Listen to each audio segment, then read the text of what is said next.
time of the week. Then again, sit back, relax, we got the brain of band. No need to stress in the house, it's Van Bellen. The game is windsurfing, you can't yell them or tell them. We get the news, the views, the win biz. The brand's gear tips plus the world's best quiz. Carbs, PWA. We're professionals without the pay. There's nothing in pole dancing that we won't chat. From tandem boards to a windsurfing cat. It's your one-stop shop for a laugh and listen. Tune in each week or you'll be doing the missing.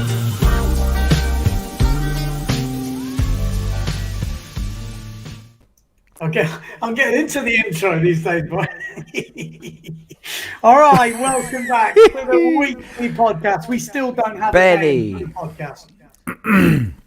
The blowhards, wasn't it? The blowhards, exactly. If you've got any ideas and you want to let us know what we should call this podcast, obviously it's me, Ben Prophet, joined with Paul Van Bellen. He's over in Australia. I'm obviously here in Portugal, and we have got Paul has done some work for this show. Not really, he's the one who always does the work. But we have got a great quiz. I am not joking. I'm not trying to hamp it up, not trying to big it up, but we've got different sections. We've got sound effects. We have got name the. What have we got, Paul? You tell me. Don't talk it up too much, Benny. Let's keep the expectations, tempered.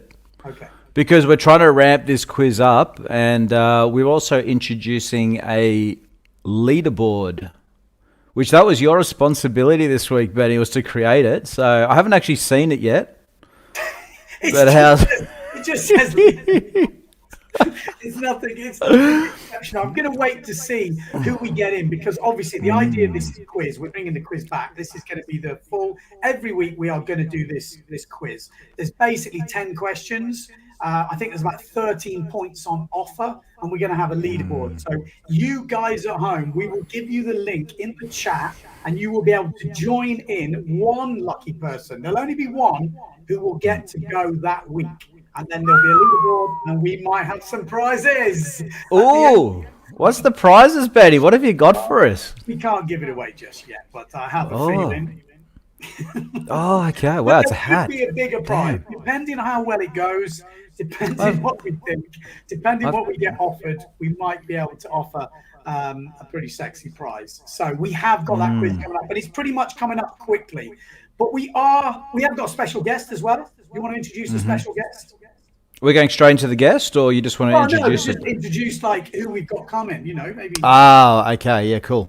So we have Mr. IWT himself, Simeon Glasson. We thought we'd get him on to give us a bit of an update of what's going on out there in the IWT. We've got the Aloha Classic coming up, and just to have a good general chit-chat about the state of windsurfing. I had a good chat with him on the phone the other day, and we thought we'd continue it on the podcast. So he's got a lot to say about it. So, yeah, he's a good guy to bring on. Okay, sounds good. Apparently I've got a bit of an echo. Yeah, there's a little bit. I can hear it, but it's not too bad. You tell us about, you got out of the caravan. What's happened? Well, I'm actually in the cube, as I call it. It's like how we've renovated a little garage into some sort of house, but I don't think the echo's from there. We had it actually on the last podcast. I think it's I think it's Paul's new mic, and that's what it is. It's all my fault. Yeah, I can sort of hear you okay. Your mic. Okay. Well, it's something we have to work on, isn't it? Yeah, we'll see. But how are you? You came back from Silt. How are you feeling? Yeah, I'm very good. It was a bit of a tiring week, but we're back in the game. I'm going to go straight in because we've heard enough about Silt. I think. Have we? I'm pretty sure. I've been talking about it for 10 years. I've had enough of Silt. I'm done. Let's get into it. If you've seen the thumbnail, there is an echo, man. You'll see Robbie Nash doing an absolutely epic forward loop. And if you haven't seen the thumbnail, you will definitely not seen the video. So I think I'm going to play the video. This is from 20 odd years ago? How long ago? 30 years ago? And this is pretty incredible, I have to say. So I just want to show you this first, set the scene. Let's have a look. Got to receive too.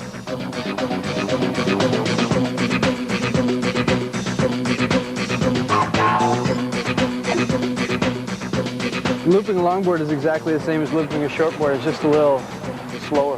I think you got to get high enough out of the water so that when you start going around, the nose doesn't stick in the water and catapult you over the front.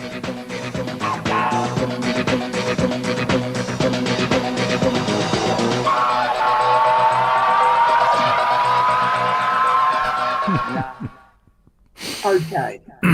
I really think we need to sort the echo out, otherwise this podcast might be insufferable. But I'm pretty sure it's from your mic. Oh, it's from me, you reckon? Well, I'm trying to think how it could be there. I've got a headset on, and it should be isolated. Okay. Well, we'll carry on. Tell me if it gets too annoying. We had the same problem actually last time, so Maybe could someone out there could tell us on a scale of 0 to 10, 10 being incredibly annoying, what level we're at with Ben's echo? Because for where I'm sitting, it sounds fine. Okay. Well, like I said, looping a longboard. I was watching that video the other day. I saw the picture actually, and it's a 3.7 meter long board.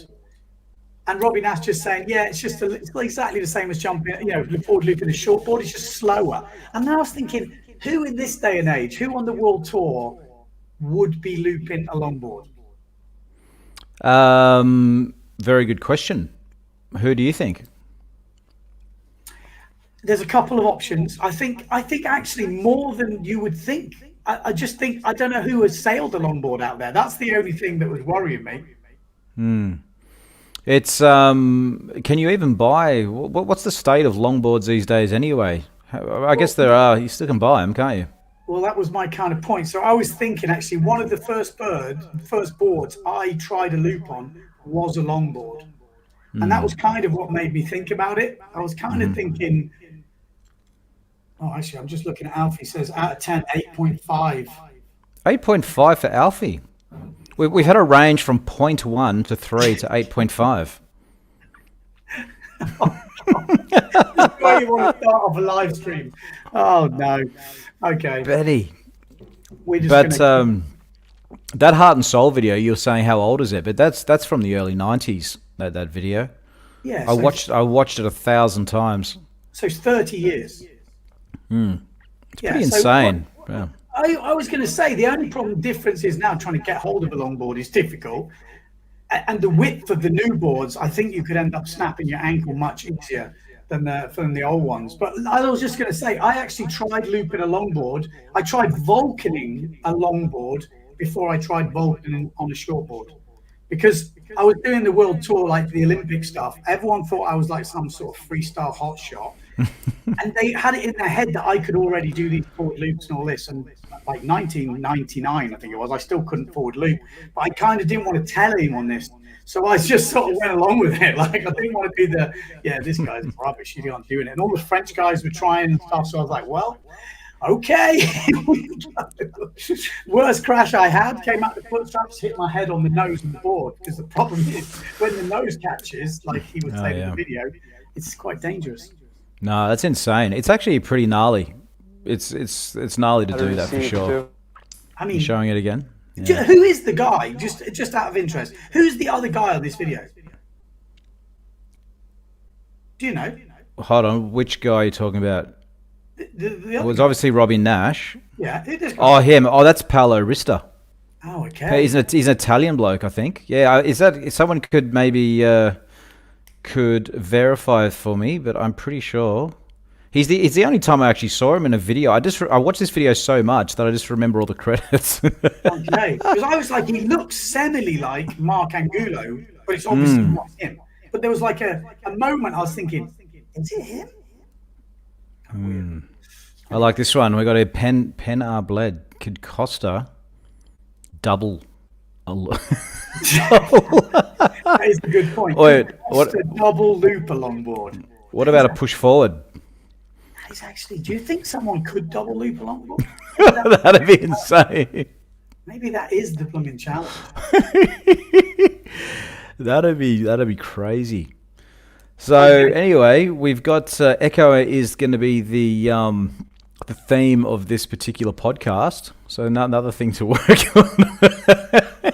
Wait, you're gonna have to get a headset. Get one of these headsets, Benny. You can talk to the boys. I might try and sort this out because it might be the best thing to do. Oh, damn. Okay, it's all on me. Well, this is a lot of pressure. How is everybody? So I might just tell you a little bit what's been happening with me. I've been in Geraldton. I've now moved here, and the season is just getting started. So it's something to look forward to. I'm looking at the comments here. Switching off laptop. Bring one to Pozo for next challenge. All on YouTube. If you've got any questions for Simeon, who's coming on in around 20 minutes, then please write the comments down. So Simeon, if you're not familiar, is from the IWT. So he basically organises the events. Did the Fiji events, all the IW Peru, all this sort of stuff. So if you've got any questions for him, please write them down. What do we got here, Ben? What do we got? Okay, just so you know, I've got some headphones here. I genuinely think it's... No, you can't. That can't be right because you've got headphones on. Okay, let's turn them on. Yeah. Okay, is that working? Well, I don't have a problem, so I guess we can ask the audience. You'll have to start talking, Benny, see if there's an echo. Sound good? Sounds fine for me. What do you guys have? Check. Hello. Sounds like it's echoing to me. Okay, well, we'll try and do it from now on. Good. We've got a good. No I think worse. it's worse. Yeah, okay. You need a micro, like a isolated microphone. I'm pretty sure it's from your side, but I could be wrong. Anyway, so let's. We're going to go into. We were going to go straight into a quiz, weren't we? Yeah, let's go into the quiz. All right. So for this quiz, though, because the idea is, we'll explain what we're doing here. Basically, Ben's created a leaderboard, and we are going to try and bring someone on each week, and you'll basically be facing one of us, the Brains, Windsurf Brains, we're calling ourselves. And the max points you can get is 20 points. And once you've finished the round, you go on the leaderboard. And at the end of the season, whatever, then there might be some prizes. So that's basically the general gist of it. However, it does mean we need someone to come up onto the stage and join us up here. So who's game? Yeah. Who's out there? We need one person, only one. Yeah, we're going to put the link in the chat. So all you have to do is click on the link. It will put you into like the studio, and then we can add you in. There's only chance for one person. I guess you've got to have some windsurfing knowledge. What would be the?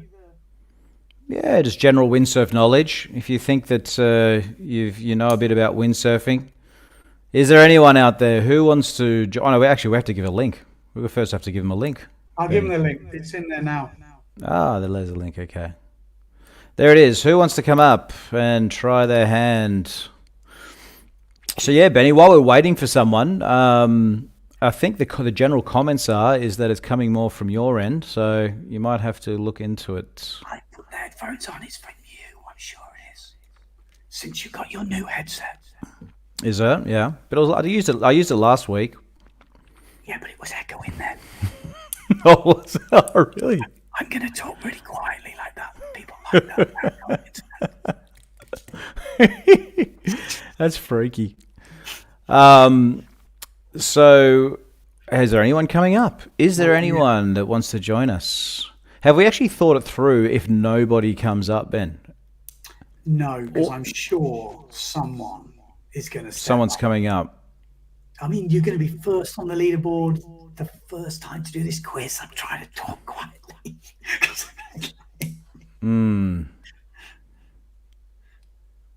Come on, who wants to join us? Is that better? Oh, I'm going to try and play around with this mic. I've got to talk quietly. So while we're waiting, I'm going to look at some of these comments. Hey, Paul, I moved in March to Perth, worked and waited for the summer season to kick off. Now it's getting started here in WA and I'm planning to move to Geraldton. Coolio. Well, I'll see here. Oh, we've got someone. But before we get to that, I'll see you in Geraldton, Leo. That's super cool, mate. All right, everybody, we have our first contestant, and his name is Christian. Hello, Christian. Hello, hello. Yes, now I have to echo. I hear everything. You have to turn the YouTube video off. Okay.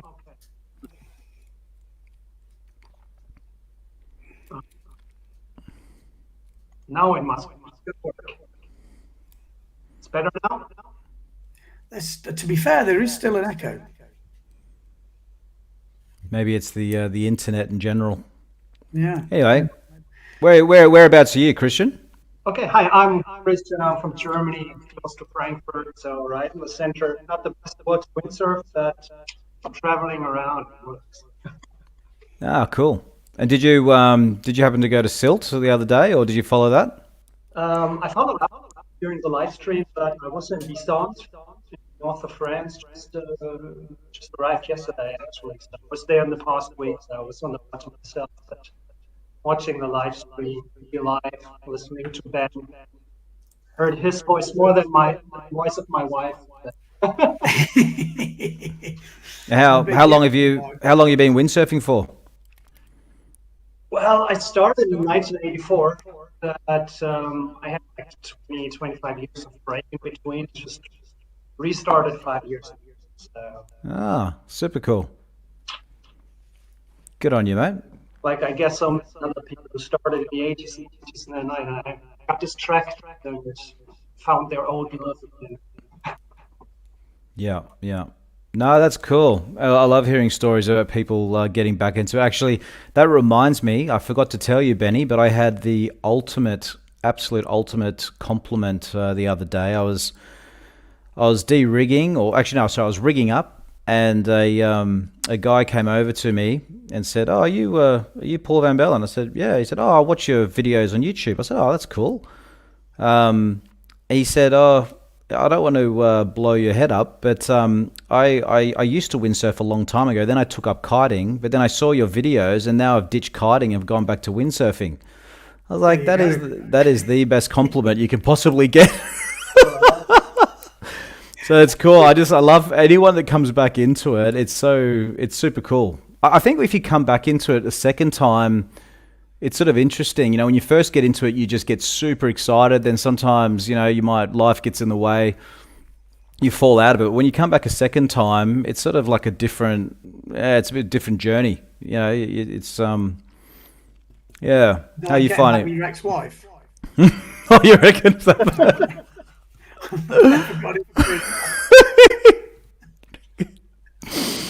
Oh dear. Oh, maybe it's just what to expect. It's weird talking in headphones. I apologise. I feel like I'm shouting. Oh, well, we'll work on that for next podcast, Benny, but we'll make do for now. So, Christian, are you ready to take this quiz? Ask me again in a minute, I will tell you. All right. Well, before we get started, we have to do this. It's the Windsurf Quiz. The Windsurf Quiz. It's the Windsurf Quiz. All right. So, I'm ready. all right. So, because we're going to try and make this a weekly thing, we'll just explain exactly what's going on once again. It's going to be maximum 20 points that you can make off this quiz. There's different types of questions. Some questions are worth 1 point. Some questions are worth 2 points. I'll let you know which are worth more and less. And basically, Christian, I'll ask the question. You'll get the first chance to answer, but Ben's going to write down his answer. That way, he sort of has already answered before he's, getting influenced by your answer, so to speak. And whatever score you get into our leaderboard, and that's it. Then we'll see how you go. So, are we ready? Okay. So we're going to start, and just excuse me here because I'm trying to. I'm nervous. Yeah, me too.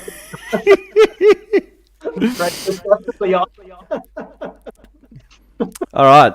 So the first one is where we got. Okay, so the first one. This is a funny one. what we've done is I've downloaded this app where you can morph two pictures of windsurfers or people together into one. So, hold on. Sorry, before I go on, I forgot one very important detail is our suspenseful quiz music. Is that a good volume for everyone? Good. Perfect. Okay, so we've got morphed two windsurfers. Now, this question is worth in total 4 points. There's two windsurfers, each windsurfer you get right, 2 points each. So this is major points. All right, here we go. Now, okay, so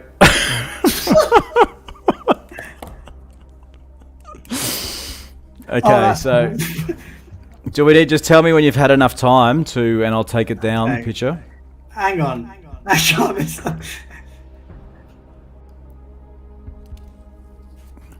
Weirdly, Oh, no. something is not. For anyone listening audio only, you're missing out. Okay. Is there any way that I can? Is there any way we can't cut off Christian, Ben, because we got this picture at the front? How do I do that? Yeah. Let me have a look. The dog is much better looking than me. Poor Christian is like, oh, that's fine. That'll do. That's good. Anyway. All right. Now I'm going to. I've got my answers. Oh yeah. So Christian goes first. Yeah. Who do you think it is? It's Robbie Nash and Robbie Nash. Okay. And Benny? I have gone for exactly the same. Wow. Well, let's see. Hold on a second. First of all, you obviously both answered the same. Let me just check here. Guys, you're both correct. I have to say, I'm impressed you got Vonk because I thought that was going to be a bit tricky. The weird thing was, it was like morphed with Robbie's chin, so it made him have a very small mouth. I've got my score sheet here, so I'm going to basically just write down the points. So we got 4 for Ben and 4 for Christian. All right. Are we going to get a perfect score on the first round, and then we're just Very well played, Christian. I'm impressed. I am impressed, mate. Okay, so now we are going to question number 2. Oops, hold on a second. I've just got to check something. Apologies. Okay, so this one's worth 1 point. Okay, this is a true or false. The greatest distance a windsurfer has traveled in 24 hours is 695 kilometers. True or false? 24 hours.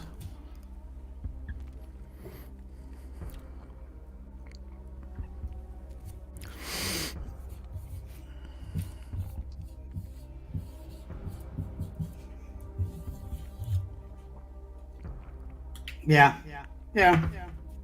Unless it's coming down to... But hold on. Christian goes first, huh? False. False. You're saying false, are you? Yeah, I think it's too much. And 24 hours, that's a lot. Okay. Benny? I might have messed up here because I thought... True. All right. Well, I was thinking 24 hours divided by that, then it's very possible. 25 kilometers an hour over 20 hours almost. So not possible, but certainly a hard feat to accomplish. I remember there was an Aussie that did it on that lake. I'm sure it was something 600 and something. I could be totally wrong. I'm going to look an idiot now. But anyway, carry on. Okay, well, we'll start with Christian. Obviously, if Christian's right or wrong, we'll know if Ben's right or wrong. So, Christian, you said it was false.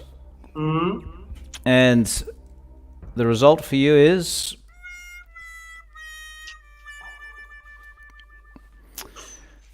Yeah, Benny, you got that one. You got that one correct. In fact, I'll tell you the answer. The greatest distance on a windsurfer, flat water in 24 hours, is 695.7 kilometers, and was achieved by Dennis Klaesjen from the Netherlands in Zeeland in August 2014.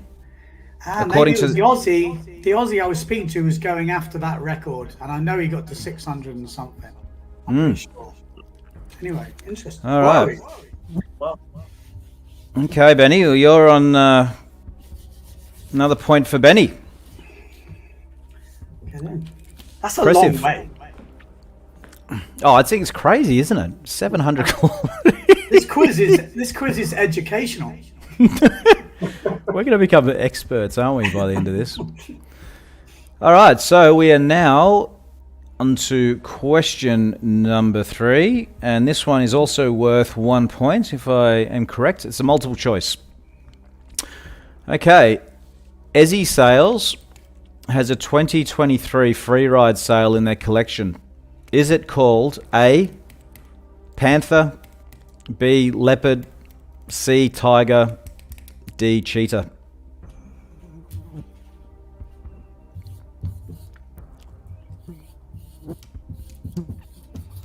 No cheating, Christian, all right?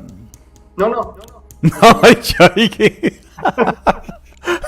What's going in between? No.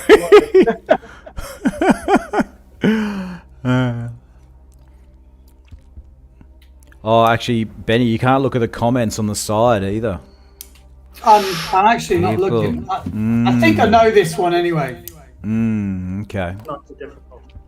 No, what you got? You got the answer, Christian? As a cheetah. Cheetah. It's D. D for you, Benny.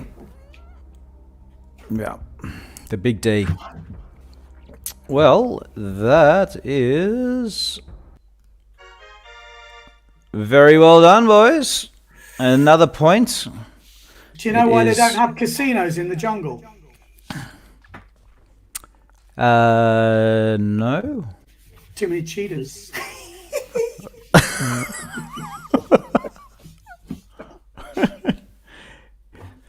I'm terrible with those type of jokes. You never get them. All right. Well, score update after 3 questions. Ben's on 6 with a perfect score. Oof. Christian on 5. That's pretty good. Okay, so now we're moving into question 4. And this one is 2 points. This is worth 2 points. And hold on. Oh yeah, okay, multiple choice. A Dirk Thijs, sounds like another Dutchman, set the first official windsurf speed record in 1977 using a wind glider.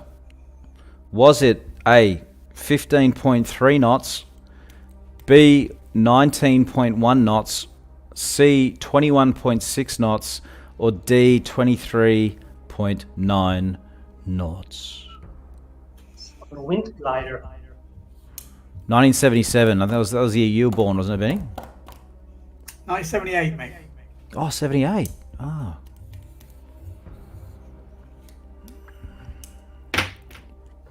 Okay, I've got an answer. Christian, do you need more time? No, it's guessing. B, 19 points, whatever. Okay. He was Benny? 19 something. B. Go with B. Guys, you're too good at this. It's right. Oh my God. You're both right. You're both right. Well, I'm quite happy with that. It was a semi-guess. Well, mostly guess. I'm gonna have to make these questions harder. Okay. Well, I was just thinking, what's possible on a wind glider? It ain't very fast. Well, I guess so. Maybe I should have made the answers different. All right, so now we're on to question number 5. This one's worth 1 point. This one's going to be maybe tricky. Okay, in their first pro event in 1991, Who beat Robbie Nash at the Salem Hawaiian Breakout?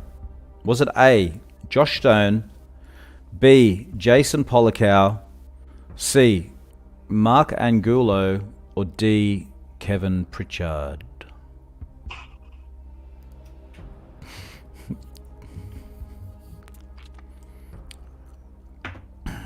Do you need the answers again, Christian, or you're okay? Benny looks confident. Polikow. The answer's Polikow? Hang on, what year? 91. 1991. In the first pro event, who beat Robbie Nash at the Salem, I think I'm pronouncing it correctly, Hawaiian Breakout? Josh Stone, Jason Polikow, Mark Angulo, or Kevin Pritchard? Now I was really confident, and now I'm thinking. Now I'm doubting. Maybe it was Polikow's first. I've already wrote it, so I can't cheat. I really wasn't listening to the year. Okay, we got C. Oh, sorry. What did Christian say? Polikow, was it? Yeah, I think it's Polikow. Oh dear. Okay, so we've got answers B and C. Interesting. Well, we'll first go with you, Christian.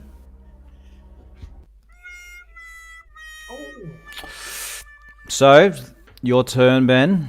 Answer C. What did you get? No. Really? Sorry, boys. It was answer was A, Josh Stone. Wow, 1991.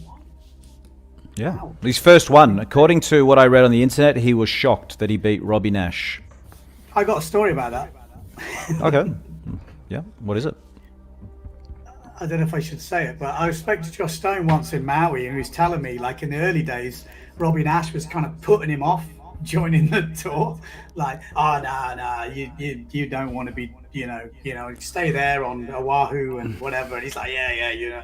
Anyway, that was just quite interesting. There's a bit of a longer story than that, but it's quite interesting that he beat Robbie in that event. Yeah. Right. Okay. Business back then. Robbie Nash, eh? He's a sly operator in the competition. Well, I didn't say that. That's what the competitors.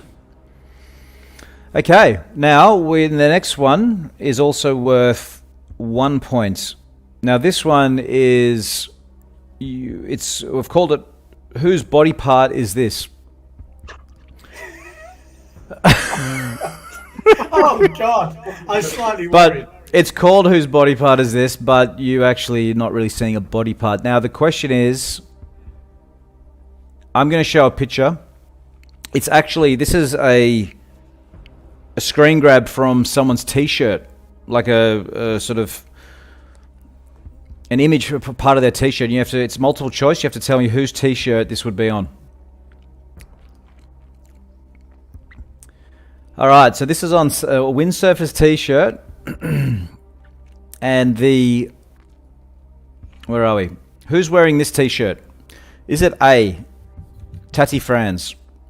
Is it B, Marian Mortfon? Is it C, Maciek Rakowski? Or is it D, Ricardo Campello? Oh my God. I don't know. Who was A? What's that? Who was A again? A is Tati Franz. Tati Franz. B, Marian Mortfon.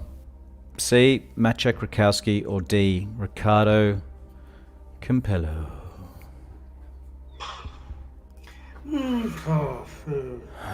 It's between two. Yeah. Okay, I've guessed, but Actually, before I have the answer to this, I have to first, for some reason... Oh, okay. Give me 1 second, fellas, because for some reason, having a struggle here uploading the answer. Give me 1 second. Apologies for this. seamless. Oh, I see. It's because it's not a JPEG. Don't you love this?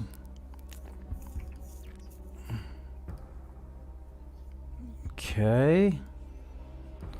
Apologies, it's coming up. It's all coming up very soon. It's quite a difficult one. That. Okay, so sorry, where were we? What was the answers, Christian? What are you thinking? A, Teddy. Teddy France, Prophet. Well, that was my other one that I thought it might be, but then I thought Marion Mortimer, and then I went with Maciek. Ooh, thought you might go with Maciek. And that's why you did it. That's what my theory was. It's like, it's not Maciek because he thinks I would say Maciek. That's right. I know how you think, Benny. I mean, you're... All right, Christian. Sorry, what was your answer? Teddy France, was it? Teddy France. Yeah. Okay, well, your answer is... Apologies, Christian. It's Marion, isn't it? It's Marion. What fun. And Benny, for you, it's... Yep. Yeah. Two wrong, boys. Two wrong. It is, and I'll reveal the answer by the picture. It is... There it is. Oh. Ricardo Campillo. Wow. I didn't know that. It's a 0.7... Looks like a 0.7 branded T-shirt. Yeah. I no clue. Yep. Oh, well. It's good. You can't get them all right. That just wouldn't be right. Okay. Now we are on to question number 7. There's 11 in total. So we're getting there. This one's worth 2 points. Woo! Big 2 points. It's just a quick points update. Ben, you're on 7. Chris, you're on 6. One behind. Okay, so this question is called Where is this spot? So I am basically going to show a photo and you have to tell me where it is. So let me just get it up. Here we go.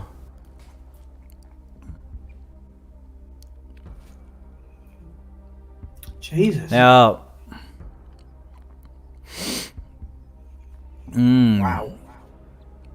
Okay, give me some time here. there's no multiple choice in this because I thought that's going to be just make it too obvious. Wow. This is a 2-point question. This is a heavy question. Wow. Do you need more time with the picture, or? Yes, I definitely do. Damn, Benny, Mr. Wow, Windsurfing, he's stumped. I am a little bit. I'm Got just him. Looking. It's a tricky one, isn't it? I'll be honest. You need the actual beach. Just the general area. Wow. I'm just trying to think. Oh man, I don't actually know.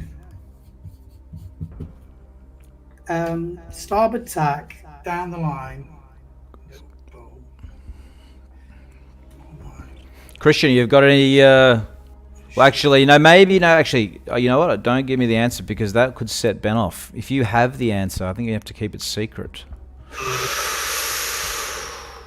I will definitely not have the answer. I don't have a clue. It's not silt. It looks like it's silt. Yeah. Not silt. No, doesn't look like silt, does it? But he's not in a wetsuit. Do you know who the sailor is? Yeah, it's Cowley Ciardi in the shorts with a Mormai. Ooh. With a Mormai. Where could it be, Benny? Where could it be? I really don't know. Okay. Well. Attack down the line. Okay. Okay. I'm just randomly guessing here. Okay. Even though I've gone for the wrong way round. It's starboard tack. All right. So, have you written your answer? Yeah, but it's not right. Christian, off to you. What do you think it is? I have to pass. I have absolutely no. Couldn't even say whether that's, I don't know, Australia or Europe or Africa, South Africa. I don't know. Yeah. Okay. So, just no guess, whatever. Okay. Well, with an answer like that, so it's up to you, Benny, for 2 points. Where could this possibly be? Indo. Well, only I know it's not that because it's the wrong way round. Yeah. Sorry, boys. It was. The answer is actually Sardinia in Italy. I won't lie. I did see that come up in the comments, and I thought it could be that. Ah, I didn't you saw want to it. cheat. No, but I genuinely that didn't even enter my head, and I was thinking that guy's right. And I didn't want to cheat, so I didn't say it. Rudy. Look at him. He's To be actually fair, I didn't think they sailed in shorts there, so I was thinking, oh, okay. I remember the video that they posted from there. It looked pretty sick. Yep. Okay. That's a good spot. Damn. Well, I'm glad there was another question there that stumped you guys because you were started off so well. Yeah. I want to Okay. spiral now. This next one is a bit of a funny one. This question is called closest wins. So basically, you both get a guess, and whoever is closest to the answer will actually win this question, worth 1 point. The question is, on the Bruch website, Bruch, how do you pronounce it? Bruch Website. Danny Bruch. How long is their 95 litre happy compact wave model of board in centimetres? 95 litres happy compact wave model in centimetres. Really stretching our brains here, aren't we? Okay. Hang on. Oh fuck! I don't know. Any ideas, Christian? Or Okay, I've written down. if Danny Bruce is here, he could give us the answer. But Christian, you any ideas, mate? Yeah, 220 centimeters. 220. Oh, Okay. I wish I'd gone for my other one now. Benny, what have you written down there? 213. I had a bit of a. It's a short board, I know that, but it's 95. Maybe. Okay. Well, Christian, I'll let you be the one that's getting the answer, and that way we know if Ben has won or not. So 220 centimeters, is Christian correct? Well, sorry, the correct's not the right wording. Are you the closest? No.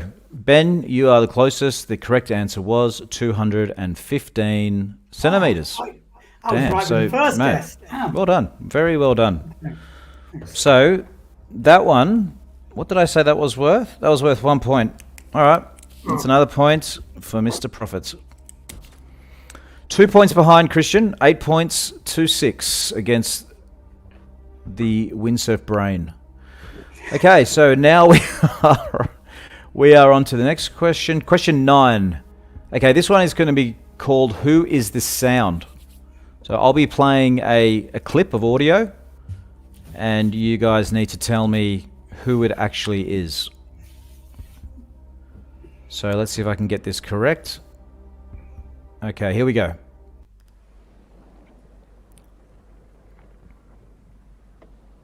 See, this is Bjorn's secret.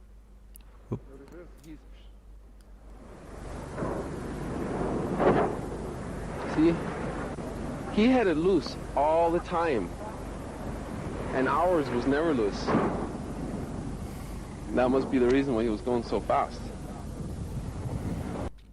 Oh, Let me just play that once more because I realized the volume was low at the start. So let me just play that once more. Apologies for that. See, this is Bjorn's secret. What is this? He's...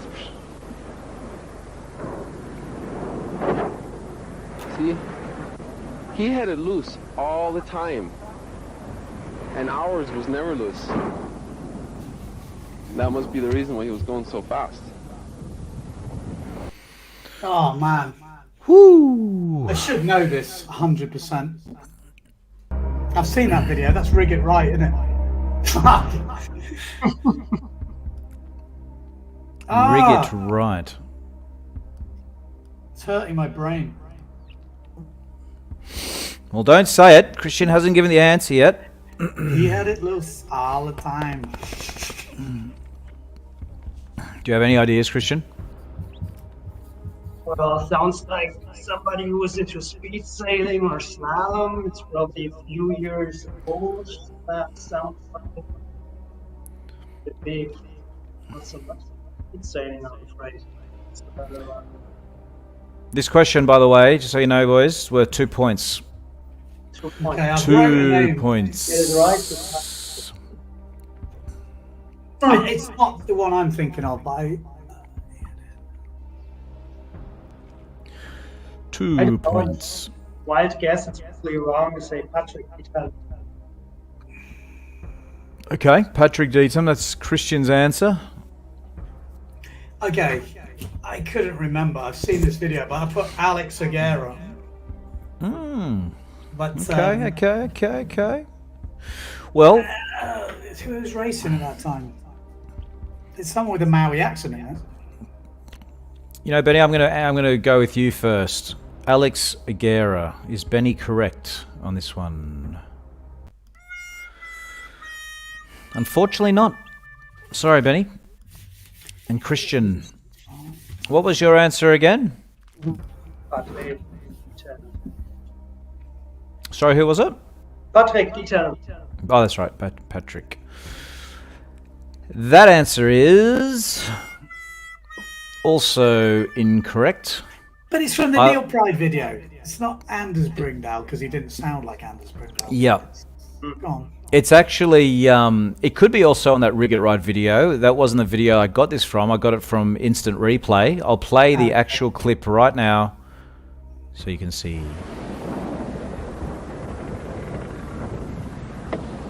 See, this is Bjorn's secret.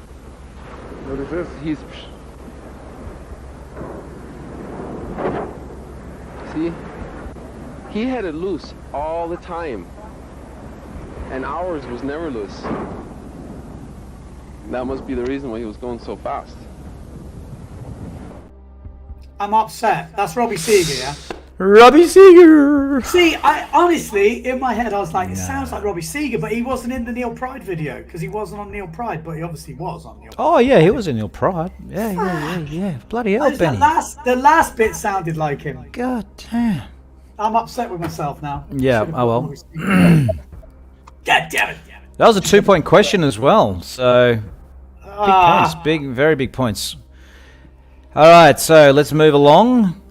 We have, this is question number 10, and Simeon, if you're listening there in the background, we'll get to you soon, mate. We'll just get through this quiz.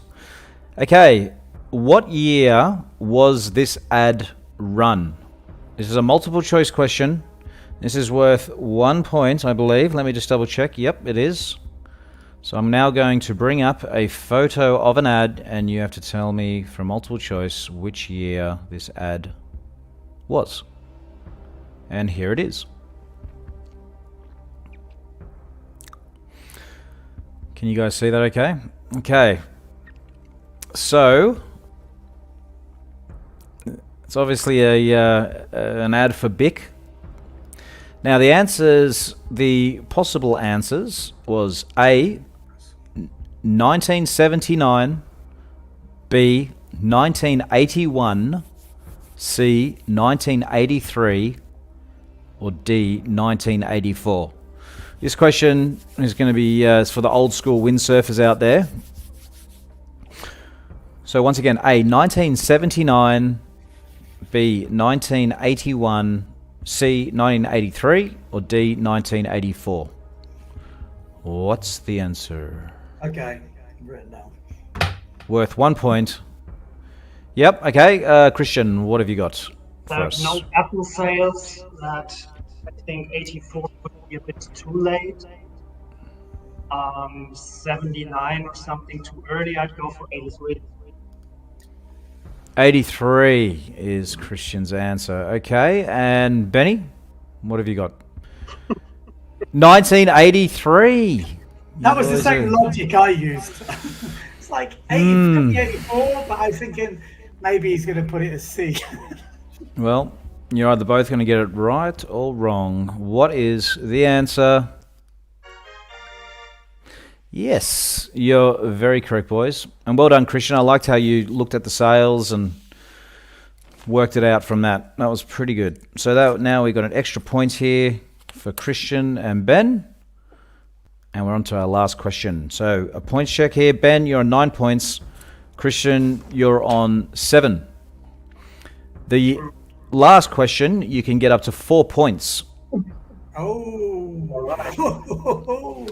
This is another Guess the Two Windsors morphed into one photo question. So 2 points for each correct answer. God, feel the pressure. Christian was very good at this last time, so we'll see how he goes. Okay. And here we go.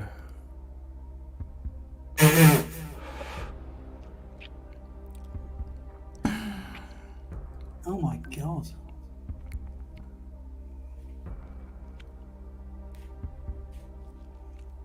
Oh my God, that's so...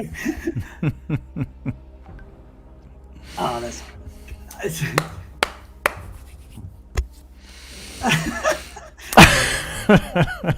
I mean... Tricky, is it? Christian, this is your chance. This is your chance to come back. Beat the brain himself. Trying to figure out who has such a beer.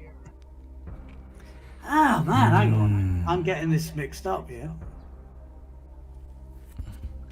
This is quite tricky.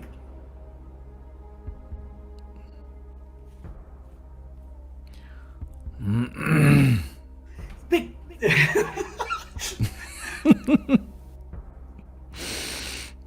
What's confusing me is that... Mystic Brush Festival, is that... And no looking at the comments, Benny. I'm not. Well, I wasn't.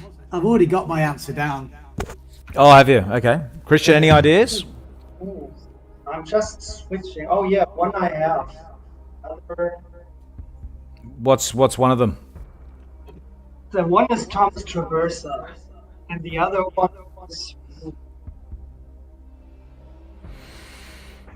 I still go with...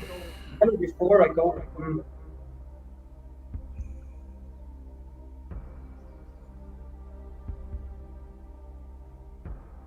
Yeah, I go with Chachi France, the other one, but that's probably right. Okay, we got Traversa in France. Benny, what do you got? I got... Sarah Kita and Thomas Traversa. Oh, Yeah. you're good. That's right. Yeah, You're yeah. absolutely right. It's a weird app, that, because it keeps in the weird... Oh, Yeah. it's crazy. The eyes and the nose, absolutely. You're right. Well, let's just reveal the actual answer, and we'll see what we got. There it is! Benny is correct. Well done, everybody. You actually... Do I have a... What do I have? Do I have a...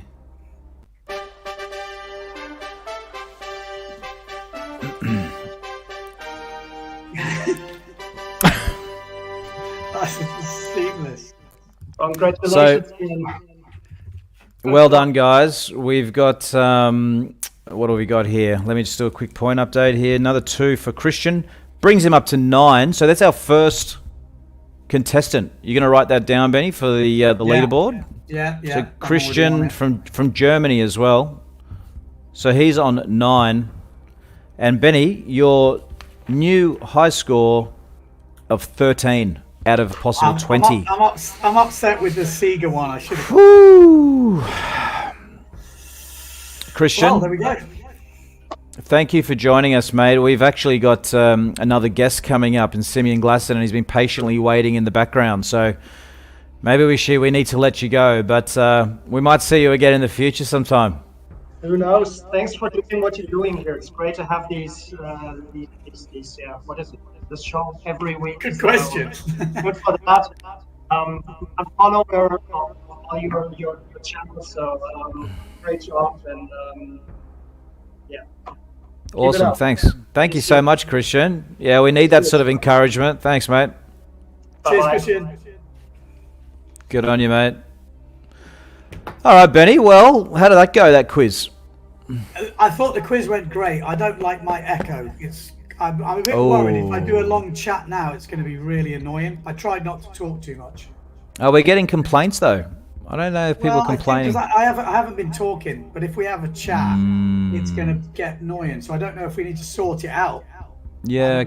Okay. Well, should we ask the audience again? How is Ben's echo? Is it a problem?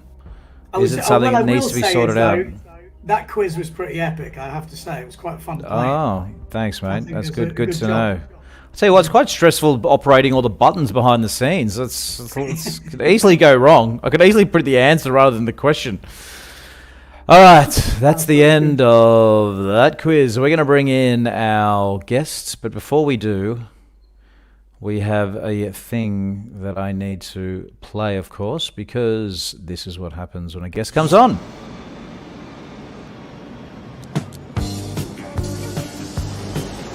And now it's time for our windsurfing special guest. There he is. He's awake. Hey guys. Thanks for waiting patiently, Simeon. Sorry, that quiz went a little bit longer than scheduled. I was having great fun. I love that. Oh, How did you get on? I got Robbie Seeger. Yeah, I'm gutted. I should have got that. I actually had it in my head as well. That's stupid. I felt for you. I knew you would know it, but I didn't get the faces. Didn't get that at all. It's quite tricky, I have a question. isn't it? Oh, if you unplug your headphones just to check, Right. just to see. I know it's not that, but can you still hear? No, now we can't hear you. But everyone, have you got? Can you hear me now? Yeah. There's no echo now. Are you serious? Actually, there's a massive. It's a different echo. Something we need to sort out. It's you. It's me, you reckon? Plug them back in, but it's way worse now. I'm not sure how it can be me when I'm actually running through a headset mic. Yeah, but the difference in the echo is different. So I'm not sure what that is. Well, apologies if it is me. How's it sounding from your end, Simeon? I mean, I can hear the echo, but it doesn't sound that bad. It's not really all that distracting. Okay. So, how are you, Simeon? What have you been up to? I've been editing a video, updating all the events for the year, just having a bit of fun. It's quite fun pulling all the footage from all the events this year and just checking it all out. It's really enjoyable. Yeah. So you've just come back from Peru, right? Yeah, well, a little while ago, but yeah, it was great. Yeah, it looked like you got excellent conditions in the end, didn't you? Well, it was light wind, but you got some big waves, right? We had very light wind.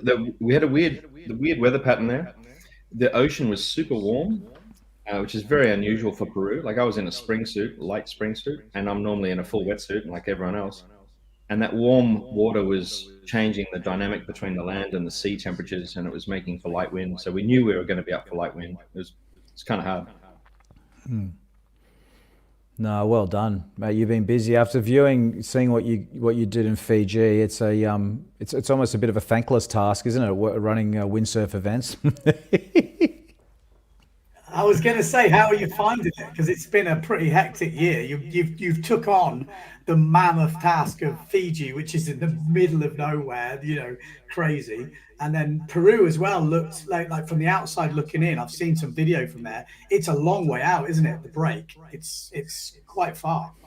Well, it's funny. Like Fiji's a long way offshore, but you can get the boats reasonably close to it and judge and do all things really reasonably close to it. Peru is right close onshore, but it's so massive. Like the viewing area and the judging area and the riding area, we try to restrict it, but it's still like a kilometer. So it's actually really challenging to sort of have really good vision of every move. You're looking at it and you get clear view, but it's a long way away. Yeah, I mean, I said this actually on the live stream before you guys went to Peru, because I was always worried. I haven't judged many times in my life, but I judged in England, and we had a day where, to be fair, there was like 5 people in a heat, but it was down the line riding, and it was quite a long wave. And as soon as someone starts, it's like, oh God, the other person starts, then the other person starts, and you're like, ah! I was like, it's like one of the hardest jobs ever. It's tough, and it was tough on the judges. And I mean, I think the judges did a great job. They were all really good, but it's just a very hard place to judge things because of that issue. You know, they're so spread out, and you're so far away. Yeah. So obviously Maui's coming up next. That's the big one. That's where all the titles are going to get decided. Going to be pretty exciting. Who's your money on? Can you have a favourite if you? Look, I mean, for the men and women, it's very different. The situation is very different. The men with Ricardo on top. Ricardo's track record at the Aloha Classic is not as good as Brasinho's record at the Aloha Classic, but you never know. I mean, Ricardo's kind of a fascinating character, but he is very, very good, and it would kind of be nice to see him win a world title. It would kind of feel right in some ways. He's been leading since Fiji, and that's a long time to be leading and be number one. That's a highly credentialed time, and I think it'd be really cool if we paid more attention to how many weeks someone was at number one, like golf and tennis. And I think Ricardo has earned his stripes this year. He's been at number one for the most number of weeks, and that's impressive.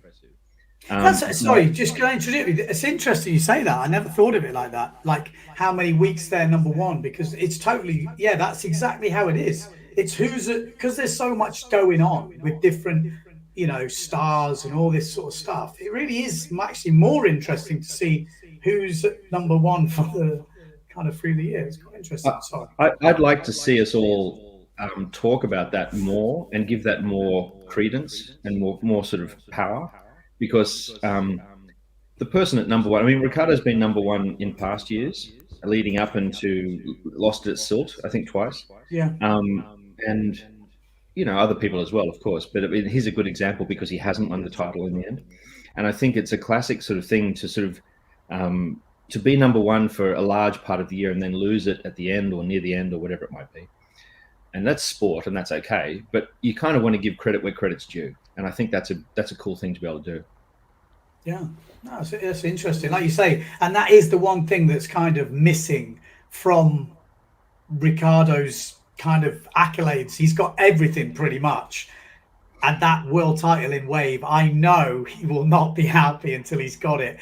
And you don't get endless chances, There's new guys coming up. There's whatever. He is obviously still fully in the game, and and just getting that one. It was like Marsilio. Brown didn't win Who Keeper for I don't know how long, or didn't win his wave world title for so long. People are like, "Wow, what's going on?" He's the best sailor in the world, but he didn't win it. It's interesting. It is interesting. I mean, these competitions in that we have for wave sailing are. They're mercurial because of the weather. They're mercurial because people get injured throughout a year, and they're mercurial because you can break gear, and they're just generally mercurial. I mean, it's hard to even be the best and still win. It's really quite challenging. And across the tour, as the tour gets bigger, this year we've seen more injuries take out more riders. They haven't got to the finish line. We got Phillips gone. We got Baptiste's broken an ankle. We got Pauline Katz did her knee. I mean, and there are others, but it's harder as the year gets more dense with competition. Yeah, I mean, don't get me wrong. There's been a lot of injuries in the past, I think, but like you say, just going to all these spots. I was thinking about Pauline because I know Pauline hurt herself when she got to Who Keeper, and I can't say this for sure because I haven't spoke to her, but I thought going from Peru, where the wave is, got some water on it, but it's not as crazy powerful as Who Keeper can be. And I think I remember going to Australia after, in Australia, I'd be going from Coronation Beach to Margaret River.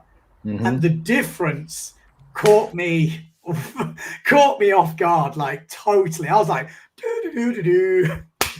Yeah. First wave at Margie's, I nearly died. Yeah, you're at Margie's and you're thinking, oh, there's a lip. I'm going to hit it. Fantastic. I'll do an aerial. And you're like, exactly. It hit me so hard. It spun me round into a forward loop because I was just literally like, I don't know, like so. Oh yeah, and that was kind of an eye opener. I can imagine. I could be wrong, but after Peru going to Keeper, it can get you like that. I think it's similar. I mean, the Peru wave, when it's big, and it was pretty big, it is heavy, but it isn't the same kind of heavy. Yeah. It's different. You know, It looks amazing. Yeah. It looked like, just watching the video, it is the one place I've seen so many videos of now that I have to go there. You know, maybe for competing there, I'm not sure for me, because I feel like it's quite a long wave and it's hard to judge such a long wave. I don't know. I find it, I love waves for competition that are quite short and intense, and, you know, like there is consequence. Whereas the longer waves, I think, are a bit difficult. But for free sailing, it looks epic. Absolutely epic. You got to come. You got to come. I mean, next year when we run the event, I mean, you got to come. Next year, Benny. It's fun. I am honestly, I am mad keen to go there at least once in my life. So if I can make it, in a few emails I actually haven't replied to yet, so I apologize if you're listening. But I'm definitely thinking of ways of making it justifiable that I go. Can you bring the family? Would they love it? Well, that's what I was thinking. Maybe. Yeah. I think Vilma's quite keen to go to Peru, so you know, might be on. If the baby's under 2, I think they get a free flight anyway. So need to do it next year. And the accommodation is like, it's a great deal. So it's we'd look after you. Of course we would. Yeah. No. What did Brazinho think of Peru? It was his first time there, right, Simeon? Or well, I've just been editing his interview that I did with my phone, and he said incredible wave, longest wave he's ever ridden, most incredible wave. It's easily up there with the best waves in the world for competition. And he said, I think he said, we've barely scratched the surface for the potential of this wave for competition. Yeah, I can imagine. I think the only thing I found watching the competition, because it was so light this year, the guys were only getting a couple of opportunities, so then they couldn't go too crazy. So it was like, sort of stopped them trying the maneuvers, because maybe they thought, well, if I mess this up, that could be my, you know, I need to get 2 waves. So it's like you had to get 2 almost safe for them, safe-ish waves, but with good riding, good vertical hits. But you could see they didn't go for the goiters. They didn't go for the other stuff because they were a little bit limited with how many waves they could get in the time, I guess. Well, that's a big factor. I mean, and look, it's interesting thinking about Peru. I mean, we can set limits. I mean, next year we're going to have some big boys, which is a long story. I think Corona might be providing them. But next year we might have an upwind and a downwind, really big boy, which would make it much easier to see. The boys that we had this year were small, and they were vulnerable to that massive swell. It's hard to keep them in place. But next year I think we'll have bigger ones, and that'll make it a bit easier. And there's some logic to restricting the area. It's funny when we have it medium size, like logo to mast, and we can do it at the point. It's a more restricted area just by its very nature, and we're on the point, and we have a much better view for the judging. But when it gets really big, it moves away from the point and stretches out. And when it stretches out, it's stretching out further away from the coast, of course, because it's big. And we have to move the judging area way, way, way around so that we're looking at it more dead on and more in the center.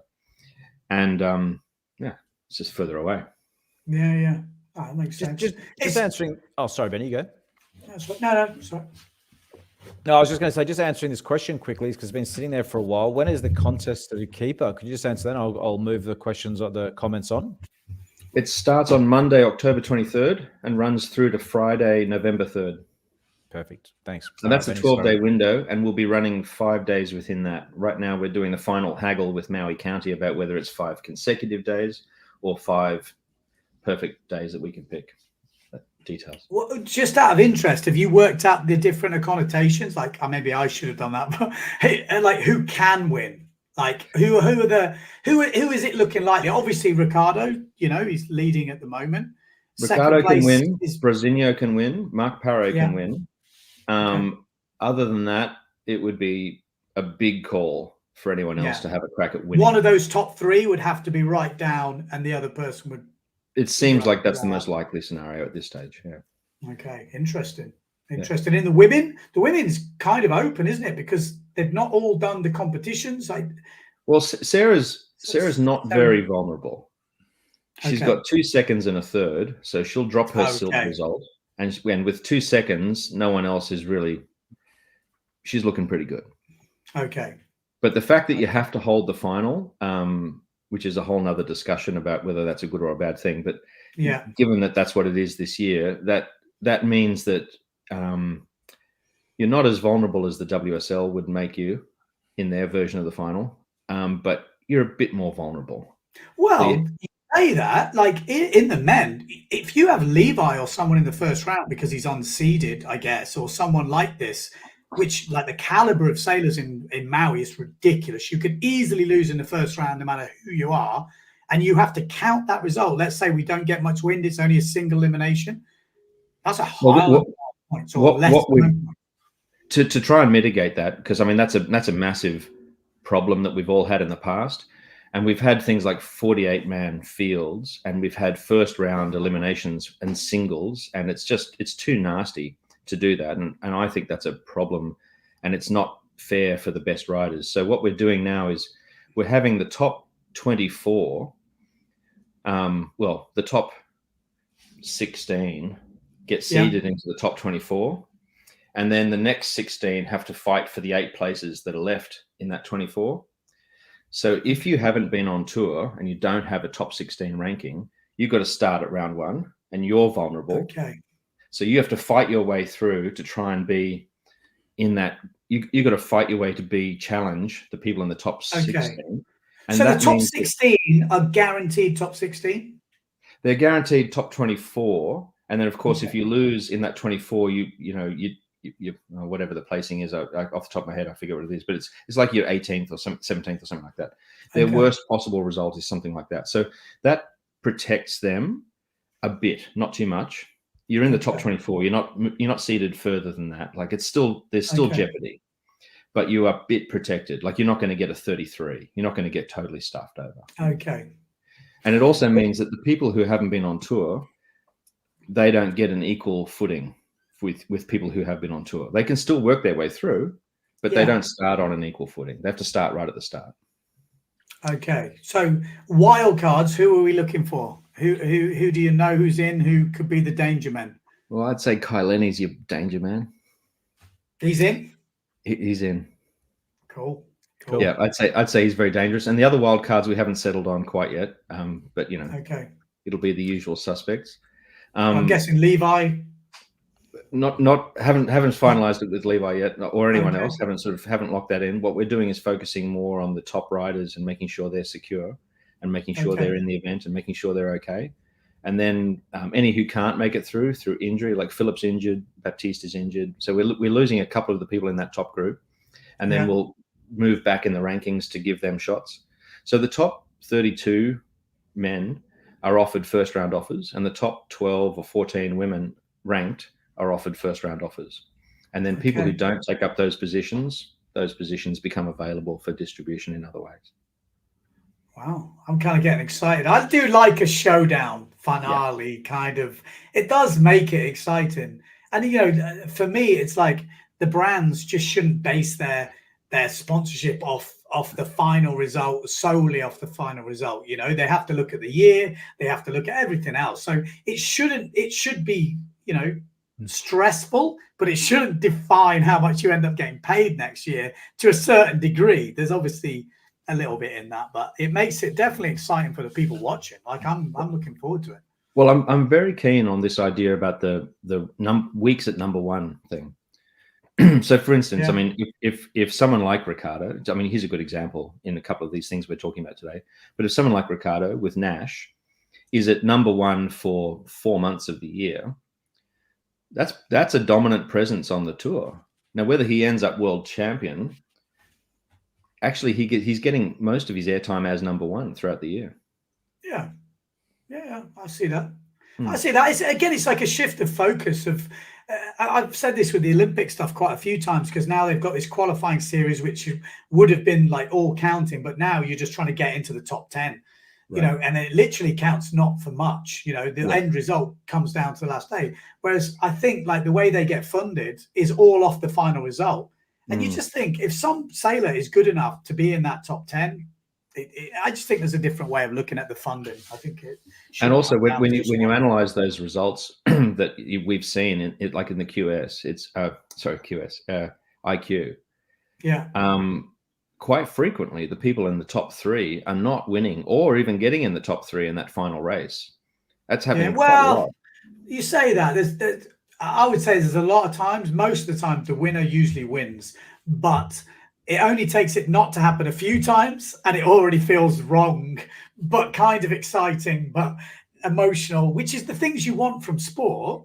Don't get me wrong, that is what you want from sport. Like, for example, the PWA going, the racing side of it goes to Japan.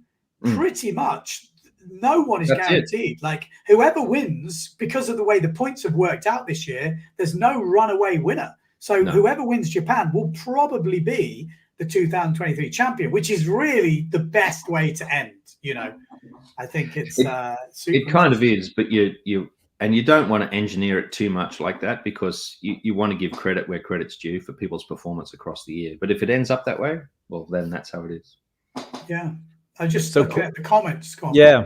I was going to say some questions there for Simeon. Will the points be double for the final and a keeper?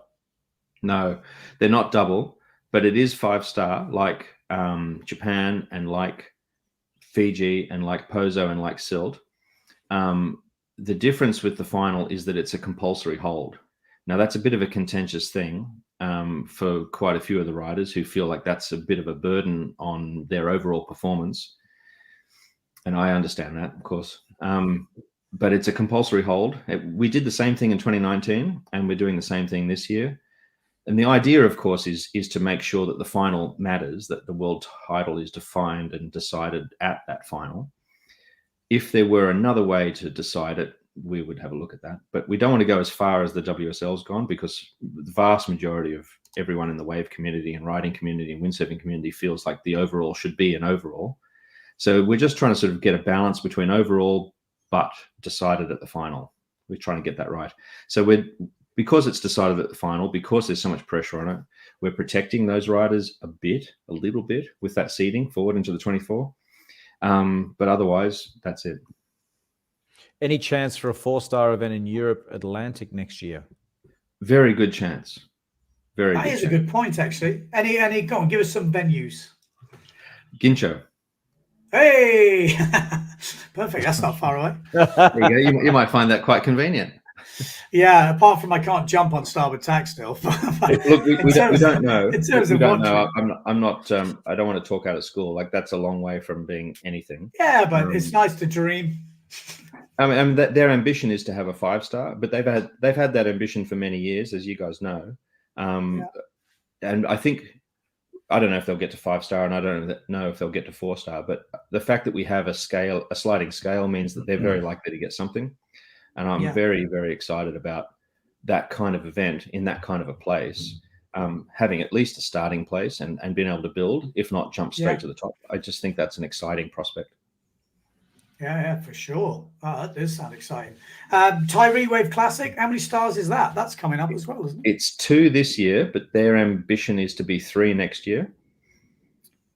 Also, what is the qualification, if you don't mind me asking? What do you need to be a 4-star? Because I haven't quite clarified that yet. This year will be different to next year. So each year it's a bit of a negotiation, right? In this first unified year, we were being pretty careful. The riders had a big old chat about it all and decided that even though Fiji only had $20,000 prize money, they still wanted that to be a 5-star. Even though the Aloha Classic would only have $20,000, they still wanted that to be a 5-star. And then they also decided that even though Japan only had $20,000, they also wanted that to be a 5-star. But that's an experiment. Like, we're seeing how that goes. Obviously, that means that the riders are doing this year at a loss. Yeah, they are, and that's a big deal. That's a big thing to acknowledge. The riders are putting in a big personal cost to try and make all this work. This is their dream as much as it is anyone else's, but that's a cost to them. And then in the 4-stars this year, they were only a measly $5,000 prize money pool. Okay, very small. But the men were only getting 40% points, so it's not too bad. The women were getting 60% points. And we tried to make up for those costs by doing free accommodation and other things to support the riders and reduce them. And that's interesting. So, sorry, the Tyree Wave Classic can't get $5,000 together? I would have thought Visit Scotland would be all over. Well, look, it's a funny thing this year. Of course, they probably could, right? Next year, we're talking about the 4-stars being more. They'll be at least 10 grand. Okay. And the 5 stars are still a big thing up for debate. We'll talk about that with the wave committee, with all the riders, you know, all that sort of stuff. But the 4 stars will definitely increase to 10 grand each. And the 3 stars, we're looking at saying, what's the idea of a 3-star? It's like it's a regional event. It's a peak regional event. It's one of the top regional events, and the purpose of it is to climb the ladder, to find the best people in a region, make them compete, find the best of them, and then reward them in a way that helps them get to the next run on the ladder. So the logical thing that we're looking at is saying, well, for the 3 stars, we really want to make sure that the winner of the men and the women kind of get an airfare to a World Cup event. Like that's kind of the purpose of these 3-star events. 1 and 2-star events are just regional, bringing everyone together. Like they've been running and they're strong and they're fantastic. If you want to do a relaxed event, it's a 1-star. If you want to do a more serious event, it's a 2-star. Is there a limit? Is there a limit to the seeded riders that can enter a 3-star or a 4-star? Well, this year we didn't put limits on. We only put limits on 5-star events, and our experience, we didn't know what would happen. We were at the beginning of the year, we were quite concerned that the 4 stars might just die off because there wouldn't be enough interest because everyone would want to go to the 5 stars. Turned out the total opposite was true. We had record numbers in Chile and Peru because the waves were so good that people just wanted to go. I mean, they were less concerned down the line. I tell you, can I just say, from a rider's point of view, port tack down the line is something I've been training my whole life, but we very rarely get that type of condition. So even the Canarian boys or the guys that go to Cape Town every year, they are dying. You know, I spoke to Costa. He will go to every event. He said, if I was fit, I would have gone to Peru. I'd go to every event. He goes, that's what I want to do. He wants to do everything. So I had a really interesting chat with him in Chile. Same sort of thing, Ben, like exactly the same thing. He said, look, I don't really care about the prize money and the points. And he said, I'm not trying to sort of say the prize money doesn't matter because it matters a lot. Yeah, not to him. But not, he said, not to me, right? Like, because my money is coming from outside the sport. And he said, what matters to me is having something newsworthy that I can promote and have go through viral, you know, get big in Germany. If you run 8 events, I'll be at 8 events because that means 8 months of the year I'm front page news in Germany, and that's very good for me. Yeah. I mean, you've got to look at it. Costa's a competition machine. He loves competing. He's the best in the world. So he wants to do competition because for him, it's the easiest way to get his name out there, to get video, to get pictures, to get recognition. He's not a YouTube talker or, you know, you don't get me wrong. He's a nice bloke, but he doesn't want to go down that route. He wants to just win everything. Right. So it makes sense. And I think the other thing that, I don't know, I don't know if this is definitely true, but I get the feeling that he's spent a lot of years being sort of teased that he's just a jumper and he's won his world titles just because of jumping. And I don't think he likes that. I think he's keen to prove everyone wrong. No, he 100% doesn't like that. If you see it, and he's got a hell of a turn on it, and he's been really unlucky when he's done hoop keeper. Honestly, I look at how it's gone down every time, and then I look at the comments, and they're literally going, he's shit anyway, and they're writing him off. I'm like, I think you have to wait and see. Like, he is so talented. It's I'd love to see him do well. In Chile, he was he was there with Camille. Camille was a bit injured, so Camille wasn't quite at his absolute best. But Baptiste was there, and Julian and Leon and a lot of people were there who were very, very good, and they were not close to Philip. Even Camille. No. Oh. I mean, Camille, I think if Camille at his best would make it very hard for Philip. I mean, Camille might beat him. I don't know. But I think there's some good riders. It depends on the conditions and if it's stunts, if it's wave riding, if it's everything else. But I mean, Philip can on his day can do what he can do. Yeah, he was very impressive in Chile. Wow. Another part to this question. Any chance for a tour sponsor next? Yeah, Ben's sponsoring it. What I heard. Yeah, that's going to be good news. Yeah, personally, nice. we don't need that anymore. That's all right. The serious answer to that question is yes. there's a chance. When we were running the Fiji event this year, we were after the first day, which was pretty epic day, and we had some amazing media that went, a long way around the world, and certainly a long way around Fiji, and had a very big impact. The next morning at 9:15, a little van rocked up and started unloading Corona beer, and I walked over going, what's going on? And it was our local supplier, Victoria Wines, who'd been supplying other sorts of alcohol to us the previous year and this year, who was unloading the stuff and saying, we just saw the stuff. We've got Corona as the exclusive here in Fiji. That's it. This is Corona. And I was like, okay, great. Okay, unload your beer over here. That show me great. The money. That's right. So, this year we didn't get into it early enough to talk money, but they brought a bunch of beer, and that was really nice. But they're talking about money for next year, and we're talking to the regional people. It's early days, but the fact that a brand like that approached us, that's positive. That's really positive. Have Corona got like a 0.0 alcohol one?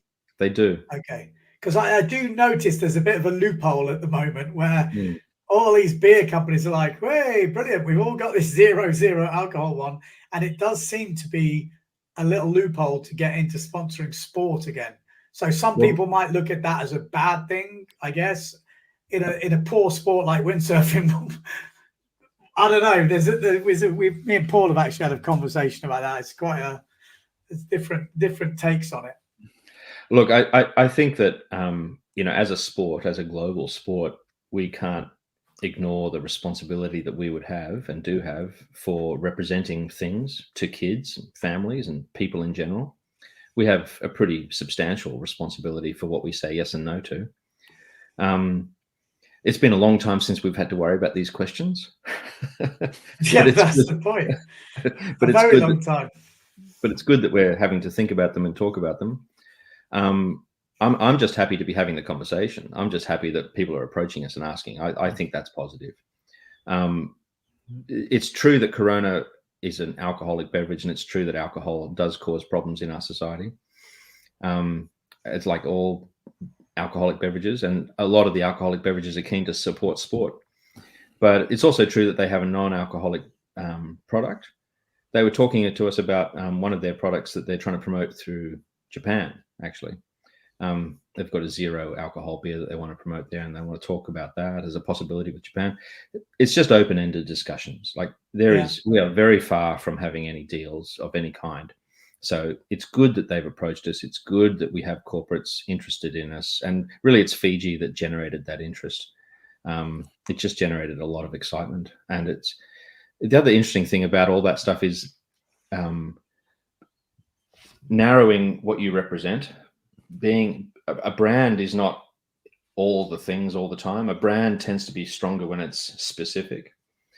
And that's one of the interesting things about the Wave Tour is it's specific. It has a particular kind of demographic, a culture, and things like that. And it makes it easier for sponsors to feel like, yeah, that's me, or no, that's not me. And that's an interesting dynamic that we're dealing with in our sport generally. It's a fascinating sort of question. Like, what is the brand? What is windsurfing, and who would want to be associated with it, and why? And it seems like we've got quite a few different parts to windsurfing. The races are different to the riders, and that cultural difference and size, lots of differences. The one thing I'd say, which I think has always been the perfect sponsor for windsurfing, and they do it well in Germany, is the van sponsors. Like, that is, I mean, I don't know, but every windsurfer I know pretty much has a van.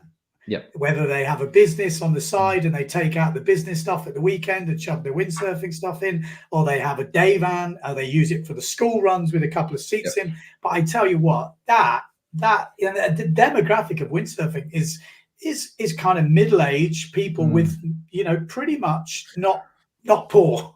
They're not, they're not millionaires, not everyone, but they've got a good chunk of money. They're not poor. A good demographic for that sort of business. I mean, the vast majority. Sorry. No, I was going to say that's a good point. I think the vans is pretty targeted. Yeah. Well, I know you both have vans. I'm thinking of getting another one. I mean, you know, Ben, you had a bit of a thing with Toyota earlier this year. Tell us about that. Yeah, well, see, the thing with Toyota kind of bugs me because I'll tell you how it went down. So for anyone who doesn't know, I did like a little sort of internet adverts, like reels. And how it worked, I just got a message one day that they said, "Do you want to do this advert?" And I was thinking, how did they get it? The long story short, they'd seen a reel, or they typed in hashtag windsurfing, seen the reel that I made from like Gran Canaria, which was just me back to sail and wiping out, and it had quite a lot of views. And then they just rang me up and said, "We're going to do this thing in Portugal. We're in Portugal. Do you want to do it?" And I was like, "Oh yeah, how much is it?" And they were like, "Oh, it's 4,000, I think it was."